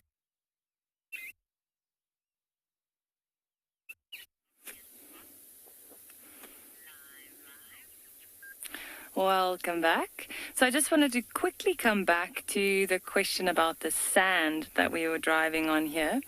So the soils around this area it's granitic. So if you pick up some of the sand in the riverbed here, you'll find that it's got a lot of quartz in it. And there's some feldspar and a little bit of mica, which is the shiny bits you can see around. So it's a very, very coarse-grained sand. I just wanted to quickly show you that. Quite beautiful, actually. And then we've also got, right next to us here, in the tree, we just found a nest of a hooded vulture. Now, it's a bit tough. There we are. You can just see the head of the vulture there. So now that it's heating up, we can actually see a lot of the vultures taking off. They use the thermals to rise up, and then they'll go look for carcasses, see if they can find some food somewhere.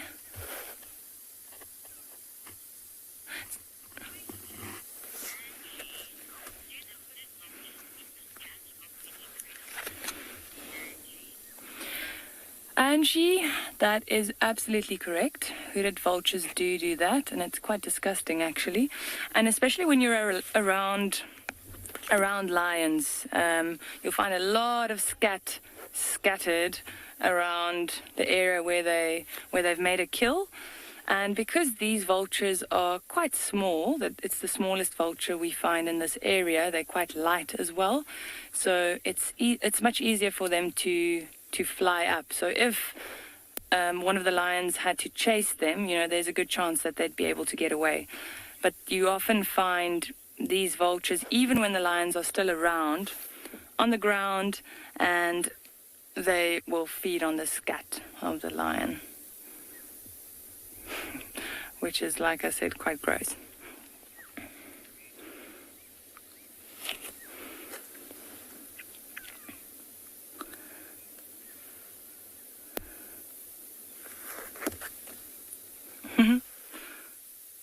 He's watching us. You can see it's quite a large, very messy nest. Just a little platform that they've built there.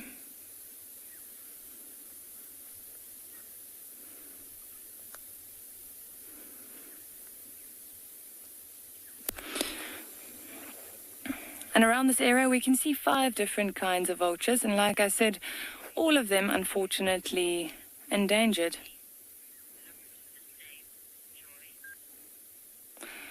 Joy, as far as I know, most of them do make a platform nest like this. So quite a big nest, big sticks that they build the nest with, and it's usually quite high up in a tree.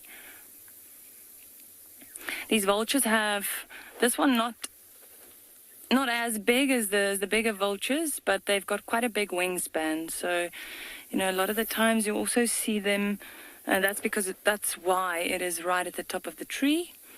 And that's also why you often see vultures sitting in trees without a lot of foliage, like dead trees, just because it's easier for them to take off and to see from up there.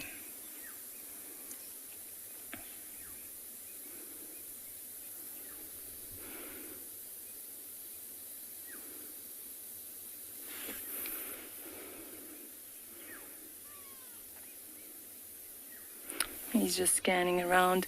We're actually very fortunate to have so many vultures in this area, seeing as the numbers are declining at a steady rate. So this is quite special to be able to watch.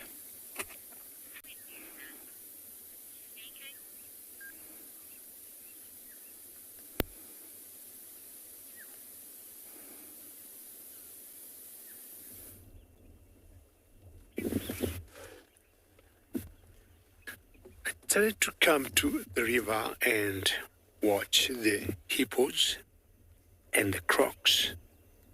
And as is typical of all riverbanks, where you would expect to see hippos and crocs, as it warms up, they'll come out to sunny themselves. Now, I've been wondering if some of these stocks that I've been doubting whether they could be territorial, they could. Because this particular yellow-billed stock here has been here, I would say now 2 days straight. I was around this place yesterday, and not sure it's the same one I saw, and if it's yes, being tempted to think the yellow-billed stocks would be territorial. Maybe not, maybe yes. Big yawn there of the hippo, and to the right, Bungay, there's one in the water, and I'm seeing like got some oxpeckers on top, or maybe different species of bird, but my guess would be an oxpecker. I'm not sure why she doesn't want to leave the water. There's always a very clear hierarchy. Look at that hornbill, or rather that hooded stock.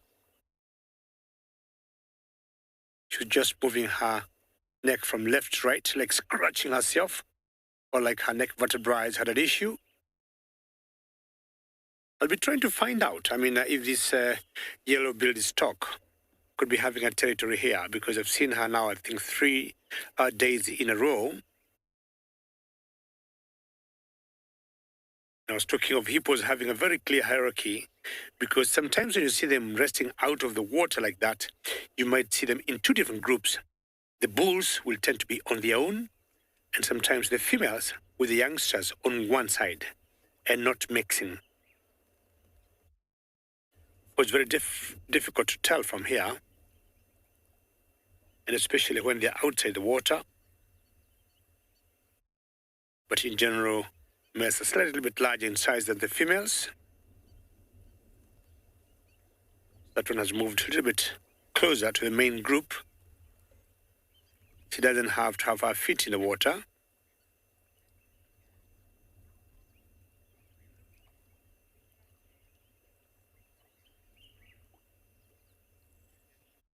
Anoshka, if you look at hippos closely, we call them artiodactyla, and they got odd toes and little webbed, I would say, little webbed. But either way, as much as they're webbed like that, hippos will not be able to swim or even float in the water. The hippo just calling there, but not from this particular herd further downstream. So yeah, we say they're artiodactyla, or the perissodactyla, yeah, perissodactyla, meaning they're odd-toed, not even-toed, and they're a little webbed, and as much as they're webbed like that while in the water, they'll not swim or even float. When they come out of the water, especially during the rainy days, you can see their tracks very clearly.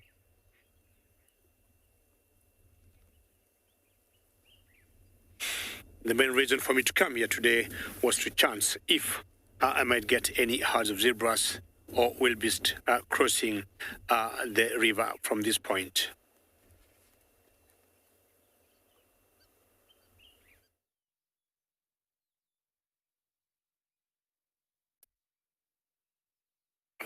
Yeah, guys, one thing that you won't see out here in the Kalahari is a hippo. So it's pretty awesome that you guys just was looking at that right now. But yeah, as you can see, the lions are settling, and the cubs actually is one of the other little ones coming around the back now. He'll move into screen now. But the cubs have now rejoined the ones here by the water. And I think this is probably going to be their nesting spot for the day. Just relaxing and sleeping here. Cubs might be playing with the tails of the adults and so on as we go. There you can see that little one coming back in now. They were just exploring a little bit, you know, dragging around little branches, chewing on whatever they can find. But now it's time to settle in. It's getting quite warm now. So that's when their batteries start dying.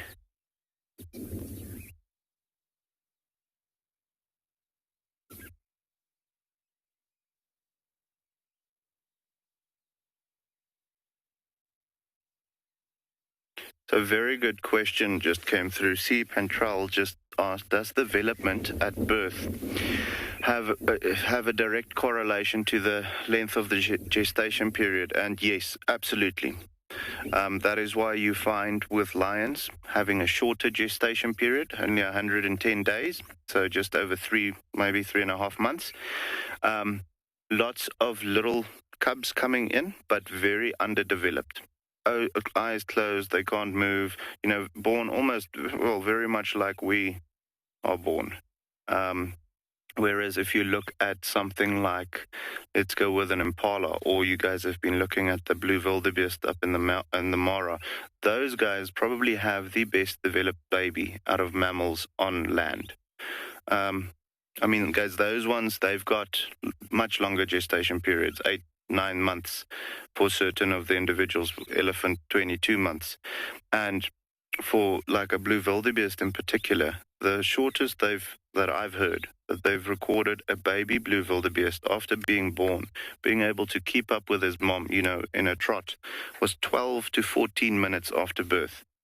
So, I mean, that's just incredible. If you have to compare that to a lion where the mom has to physically, you know, move them by herself, you know, carrying them in her gentle jaws for the first month of their life. I mean, obviously they'll by that time be a little bit more mobile, but definitely not as well developed as the herbivores. So absolutely, direct correlation as far as gestation period length goes to the development of the little ones. The longer the gestation period, obviously the better the individual will be which is born. Which is also why you find that lions have large litters, because they can have them. The babies are not so big when they get born, so there's more room in the womb for the mom to carry 3 or 4 or 5 cubs. And then when it comes to the herbivores, they typically only have one at a time, because that baby needs to grow as big as it can before it gets born, so that they can have that you know, a kickstart to life, basically.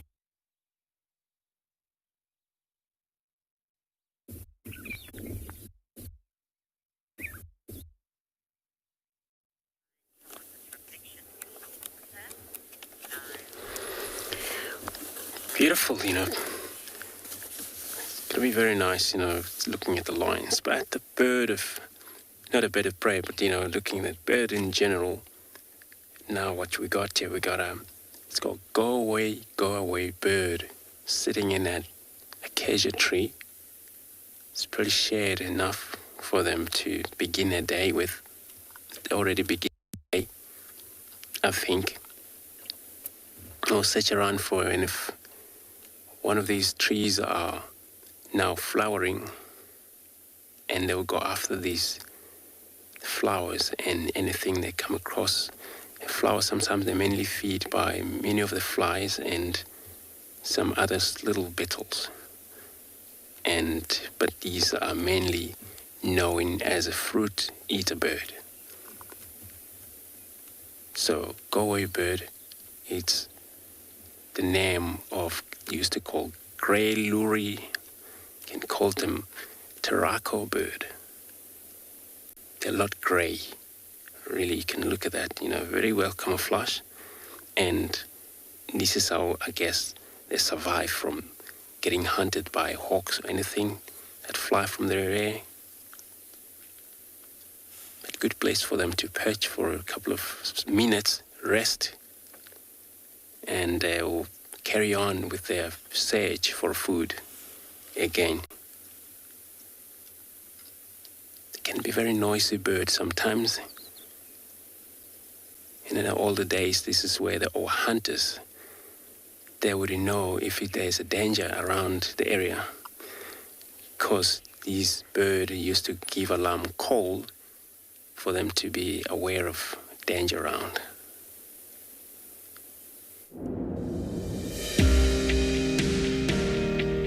The woodlands along the fringes of the Greater Kruger provide shelter to an array of animals. In the greenery of summer, antelope seek refuge in the lush thickets. In the dry winters, big cats blend in with the bark of many a branch. Taking to the sky, herds of antelope can be seen playing follow the leader, moving from clearing to clearing, seeking safety in the open areas, away from the stealthy and well-camouflaged predators.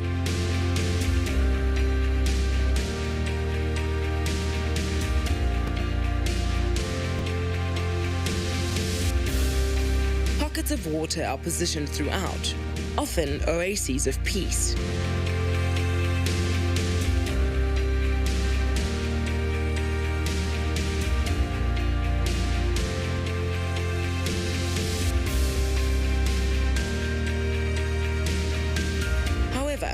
The residents of these watering holes are sometimes less accommodating.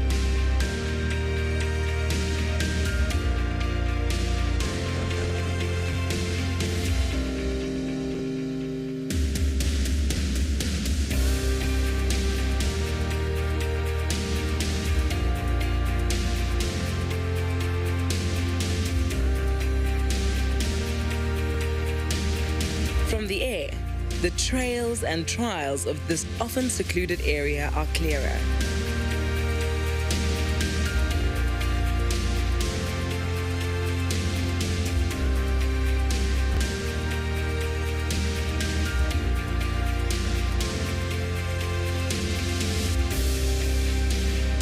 With the wonders of the wild playing out as far as the eye can see.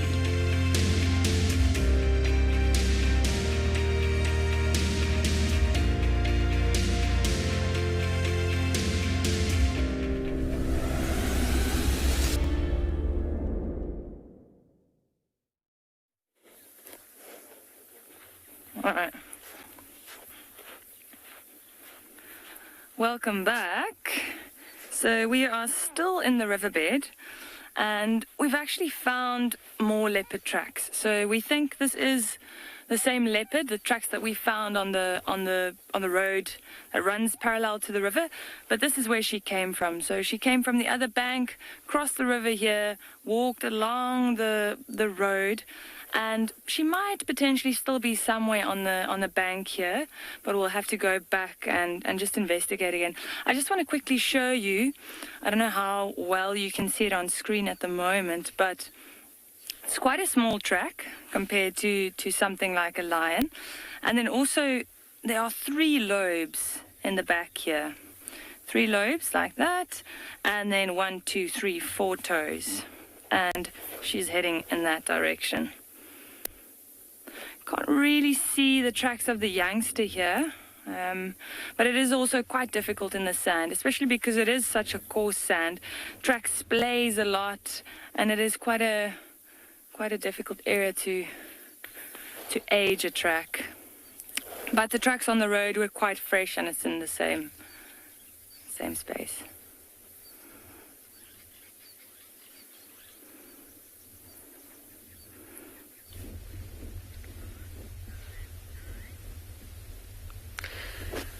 Last you had us, we were busy talking about that rhino dung midden, and on our scan of these plains, we came across this really beautiful scene. You know, it's one of those picturesque moments that you sometimes have in the African wild. And you can just see how beautiful it is with these zebra, you know, right in the front. In fact, that one's even walked into the water and is currently drinking. And we have that gorgeous giraffe that just walked along the back. Now, why they all walk in is, you can imagine there's a few zebra that have been drinking from here. And as they step into the first bit of the shallows of the water, they disturb a whole lot of the dust and mud, making that water closer to the banks a little bit more muddy and not as desirable. But if they walk in very slowly and reach out a little bit more, they get more nice, fresh, clear water that's a little bit less free of muck and dust. And that's why this one has just done what it's done. Oh. They, at least now, you know, with such a small puddle of water, they know that it's free of crocodiles, so that's why they feel quite content to actually walk as far in as they did. And they've all just had their fill and are actually walking off in the same direction as that giraffe. Now, just in front there, if you see on the bottom right of your screen, we have a tawny eagle. You can see that eagle sitting right down there. It also landed, but it was flying above and it's just landed. It might even go down for a drink now. It's quite interesting. Yeah, there we go. You can see it's got a little puddle of water there and it's having its own little drink at the moment. Now, this tawny eagle, it has a bit of white on the back, so it's actually slowly transitioning from when it was a juvenile into a fully grown adult. You know, the adults, there's huge, quite a range in the coloration of a tawny eagle, but the adults, they more have generally a bit of a darker brown, ranging from light brown to completely dark. And when they are in their juvenile form, they are completely light in color. So you can see that little bit of light left on the top. It's showing that it's transitioning into a fully grown adult. The tawny eagles are quite stunning animals. Quite stunning birds. Megan, they are amazing birds. In fact, you know, they're close to 2 kilograms, this eagle right here. And they are really stunning. If you look down, I don't know if you can see on the legs. Looks like it's a bit difficult to see the legs at the moment. They do have very, very feathery legs. In fact, very thick feathers that go all the way down to the feet, which show that it's a true eagle. And you can see that incredibly prominent bill. They're one of the larger eagles, and that's one of the ways you can tell. You know, if you're just looking at them quickly, you can sort of, especially in flight, sometimes try and distinguish which type of birds you're looking at just based on how big it is, and you can eliminate some of the possibilities based on that. So this tawny eagle, oh, look at that. Amazing. You know what it is? It's very rare to actually see an eagle drinking. You know, you'll see them soaring up in the sky, which is what we saw in the beginning, scanning for prey. But you don't often see them, close to the ground drinking. As you were talking earlier about what will take down a vulture, eagles are also vulnerable to some predation, so they feel much better out into the sky. A red-billed roller, like I was saying about the true eagle, and the one really distinguishing feature is those feathers that go all the way down the legs onto the feet. So you'll see our snake eagles. We call them snake eagles, not true eagles, because they do not have those feathers, or sometimes we refer to them as leggings that go all the way down the legs onto the feet. So that's really the distinguishing feature, the difference between eagles and other birds of prey. It was actually really interesting. As we came across here and that tawny eagle was landing, there's a wattled lapwing in the area, and it started mobbing this because these eagles, they've got quite a variety of food that they have, that they feed on. Some of them are mammals, things like mongoose, small rodents, but they also feed on birds, reptiles, frogs, fish, and insects. So it's a huge variety on what they feed on. And a wattled lapwing, like the one that was mobbing a little bit earlier, in fact, it's a little bit in the background, you can hear it calling still, might have a nest somewhere around here. They do tend to nest out in these open areas. And so by mobbing this eagle, it could be trying to chase it away from its chicks. So you might find that it has a nest somewhere. I don't think it's too close because it seems to have completely settled down. I think it's also, watching this eagle's behavior, seeing that it's just drinking, it's not trying to catch anything. So I think it's actually now quietened down to actually make sure that it's drawn attention away from itself and away from, if it has chicks in the area, away from those.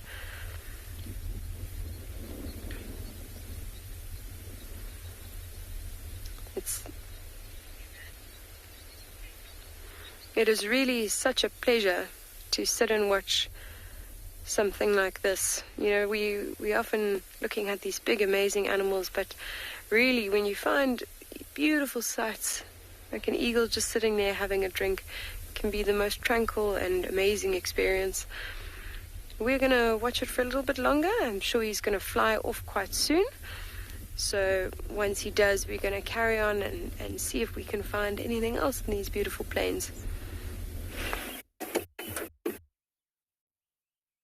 So guys, I'm so happy that we finally found, I'm actually going to just reverse a little bit while there's a little gap.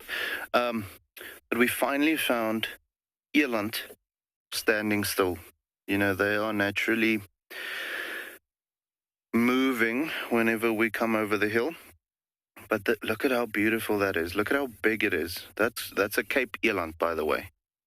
And just to give you an idea as far as size is concerned, a male Cape eland, which is what we're looking at right now, can get up to 950 kilograms. Some of them can even go over a ton. So absolutely our largest antelope that we have out here, even larger than the buffalo that we've got at Tswalu. Huge mammals, and they're part of the Trachylafini tribe, so the spiral-horned antelope. So same as the kudus and those types of things, kudus, nyalas, bushbuck, those guys. And we've got 3 different species of eland in southern Africa, the Cape eland being the ones that we're looking at right now, which is the most abundant here in South Africa as well. And then you get the Livingstone's eland, which you get more up into like the Botswana region and Zambia and those types of things. And then you get a monstrous guy, the Lord Derby eland. And I mean, guys, they get to over 2,000 kilograms, some of them.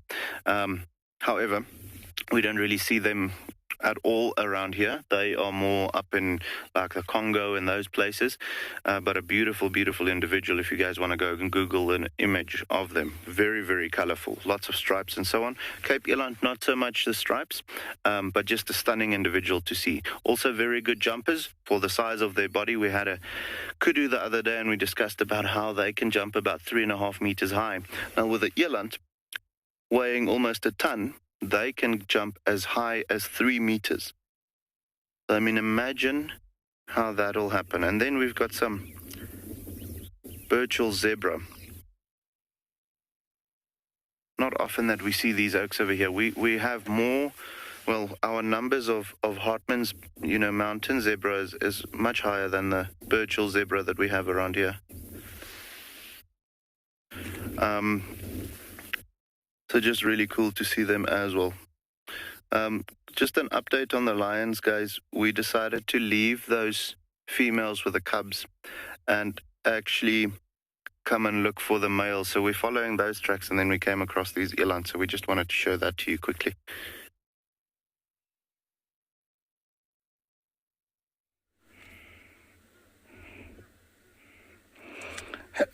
Look at this. After the rains, the cattle egrets, sacred ibis, herons have all congregated in this very lush area.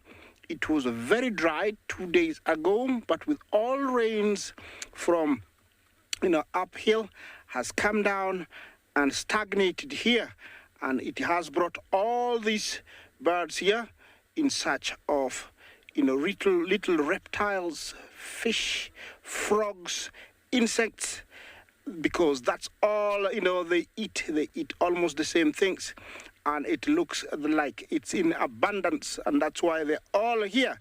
Look at this. They are in their hundreds. Can you hear the calls?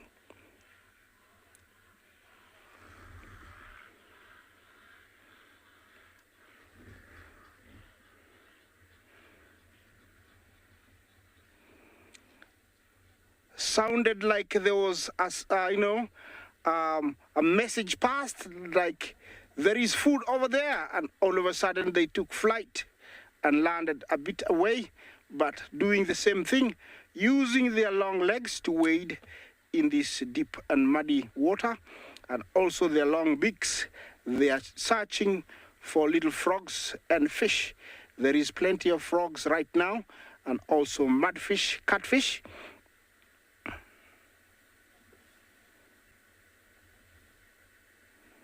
Justy, you ask about something has got a long beak, is to be able to dig onto the ground and also fish, underwater without submerging its head. That is the usage, for grabbing a worm, a fish, or a frog, an insect underwater, and the long legs is for wading through water so they don't get their feathers wet. Yeah, and that is what they're doing here. Some of them are preening, that's cleaning themselves. When you see that, it means they have eaten enough and they are resting. Of course, birds' metabolism is very, very high, so they won't be going anywhere. They'll be staying very close for another much-needed meal. Usually, when you see them like this, for sure, there is something. There is something underground, and that's why we're here. This area here, we call it Maji and Dege, which means the water of the birds. It was named like that some years back because you always have, to come across these great white egrets, the ones to the left with the really long necks and yellow beaks. You see them there. There are 3 of them. Those are great white egrets. The smaller ones are cattle egrets. And then there's a sacred ibis, the one with a black head, longish carved bill, and black feathers at the tail. That is the sacred ibis. And then there's a black-headed heron to the right slightly of the screen. Yeah, maybe. What are you thinking, James? Here we go. Looks like a gray heron over there. We have its cousin, the black-headed heron, somewhere else. So there are so many, all of them feeding, from the same thing, that is in abundance. I don't know why they stopped and listening. They could have been hearing me talking. Can you hear the frogs?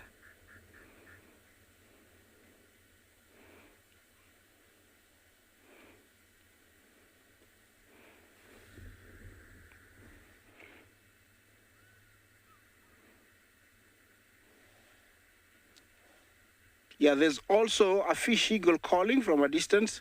Today, I think it's Christmas for all of them, because a few days ago there was nothing here, but I think everything was hiding underground, and as soon as the water came, you know, it was soft to dig under, and that's why all these birds are here, which is a very beautiful sight. I hope you're enjoying this, because it's live. It's coming from the Masai Mara in the Mara Triangle. Yeah, a very small place, but full of surprises like this one. You know, I never expected to see this many this morning. I'm going to move on further up to see what I can find, because there is another pool further up. Who would not enjoy watching cattle egrets away from the cattle, but here in the Masai Mara, away from the elephants, away from the buffaloes or other herbivores while feeding? Well, my yellow-billed stock, same position, not feeding, not, busy like the cattle egrets that we saw earlier or that are with Isaac. But she's just alone there. I've been wondering why she is not getting any mate or any other, yellow-billed stock coming to join her. But today I'm going to find out exactly what she could be doing here, because we got some 2 Egyptian geese there behind the hippos. And at least this is a pair. One is swimming or just wetting her feathers, or the other is on the edge of the water.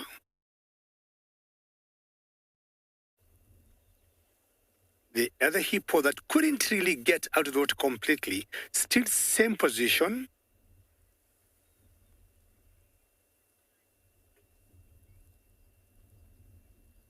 So you're asking different types of species of hippos. Yes, they are. In Africa, we got 2 types of species, or other species of hippos. This one here is called the common hippo. I hope you can hear one calling. Or sometimes we also call it the river hippo. The other type is called the pygmy hippo. And of course, the pygmy suggests they're a little smaller in size, and you see them more in West Africa. So 2 species of hippos, but this is the common one, and it's in most countries of Africa, because you'll either see them in rivers or see them in lakes. Now, when I say lakes, you'll only see them in freshwater lakes. But should you see them in saline water lakes, you only see them at the very edge, where river mouths where fresh water gets into the lakes, but not salty water lakes.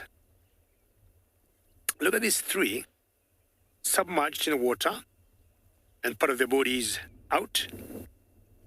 That's why sometimes we call the hippo semi-aquatic. Trying to imagine maybe this one could be subordinate. And when it gets much warmer, they may come out and enjoy the sun like the others. I'll continue staying here for a few more minutes.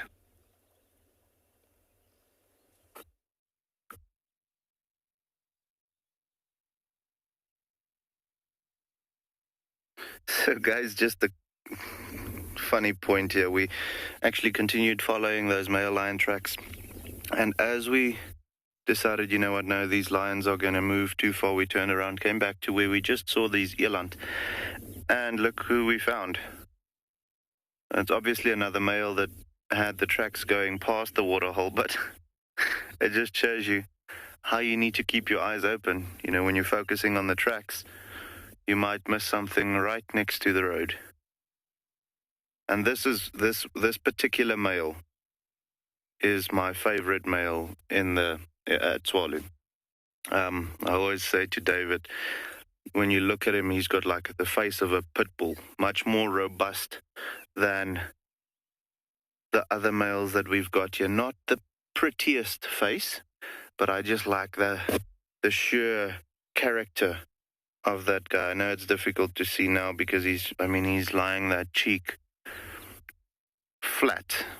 But if we do get the opportunity to get him, to have him just jump up or something, or maybe on future drives, if we see him again and we get him moving and so on, you'll get an understanding of why I like this male so much.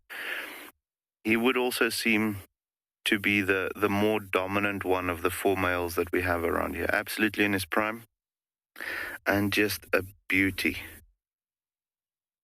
But yeah, as you can see, most of the lions are looking like this at the moment here at Tswalu. It is going to be a nice and warm day today, so not a lot of activity. We might find this particular oak in exactly the same position if we should come back this afternoon.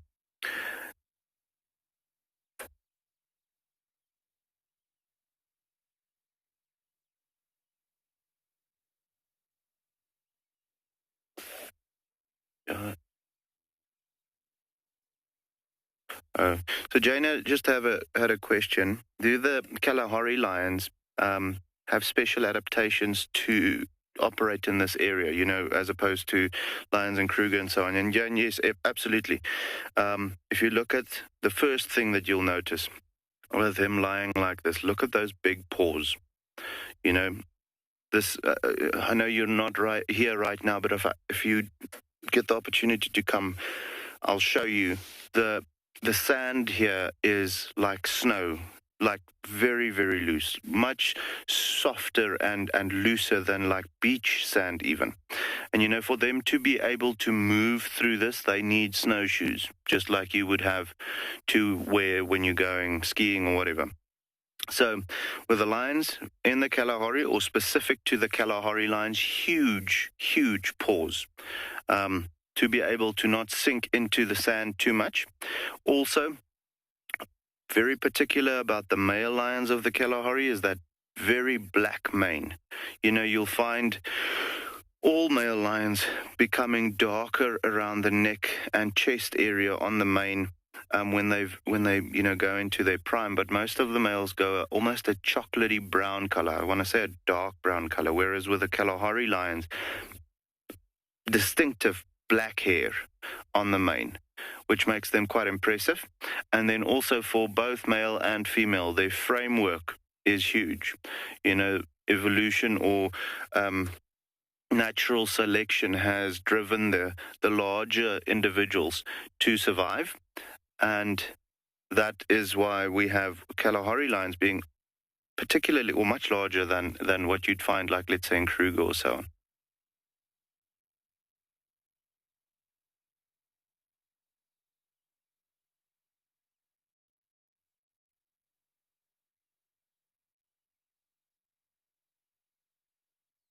The lions of Kalahari.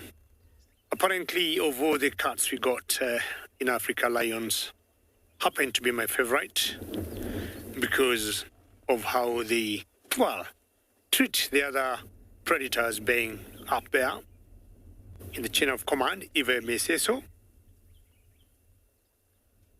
The yellow-billed stock have relocated 1 foot on the ground and maybe the other foot up. And that doesn't say that the earth or the ground there could be hot. It's maybe trying to reinforce maybe the muscles of the left leg. Who knows? Because I wouldn't know what other reason she is behaving like that. Not sure why she has this very special relationship with the hippos at that particular spot. I have been seeing her, like every other morning. I've been here. The day before yesterday, I was here.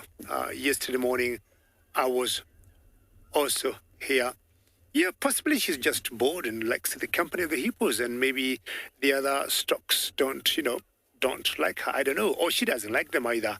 But I really today want to investigate why she has always been in that particular spot every other day.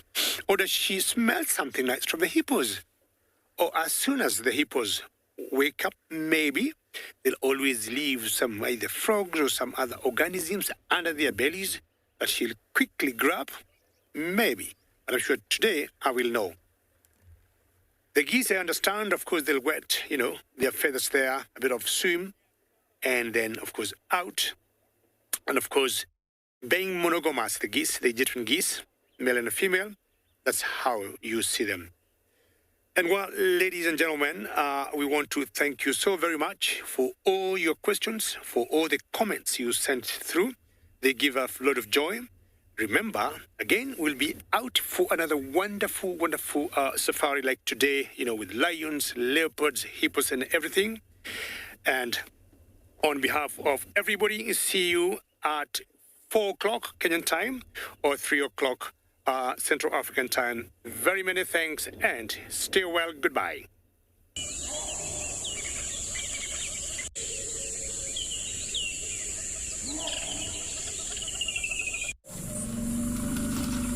This program features live coverage of an African safari and may include animal kills and carcasses.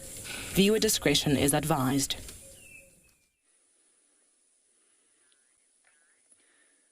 A warm welcome to all our viewers. We're currently live here at andBeyond in Ngala, and we are looking at a group of elephant bulls that have just come out of the water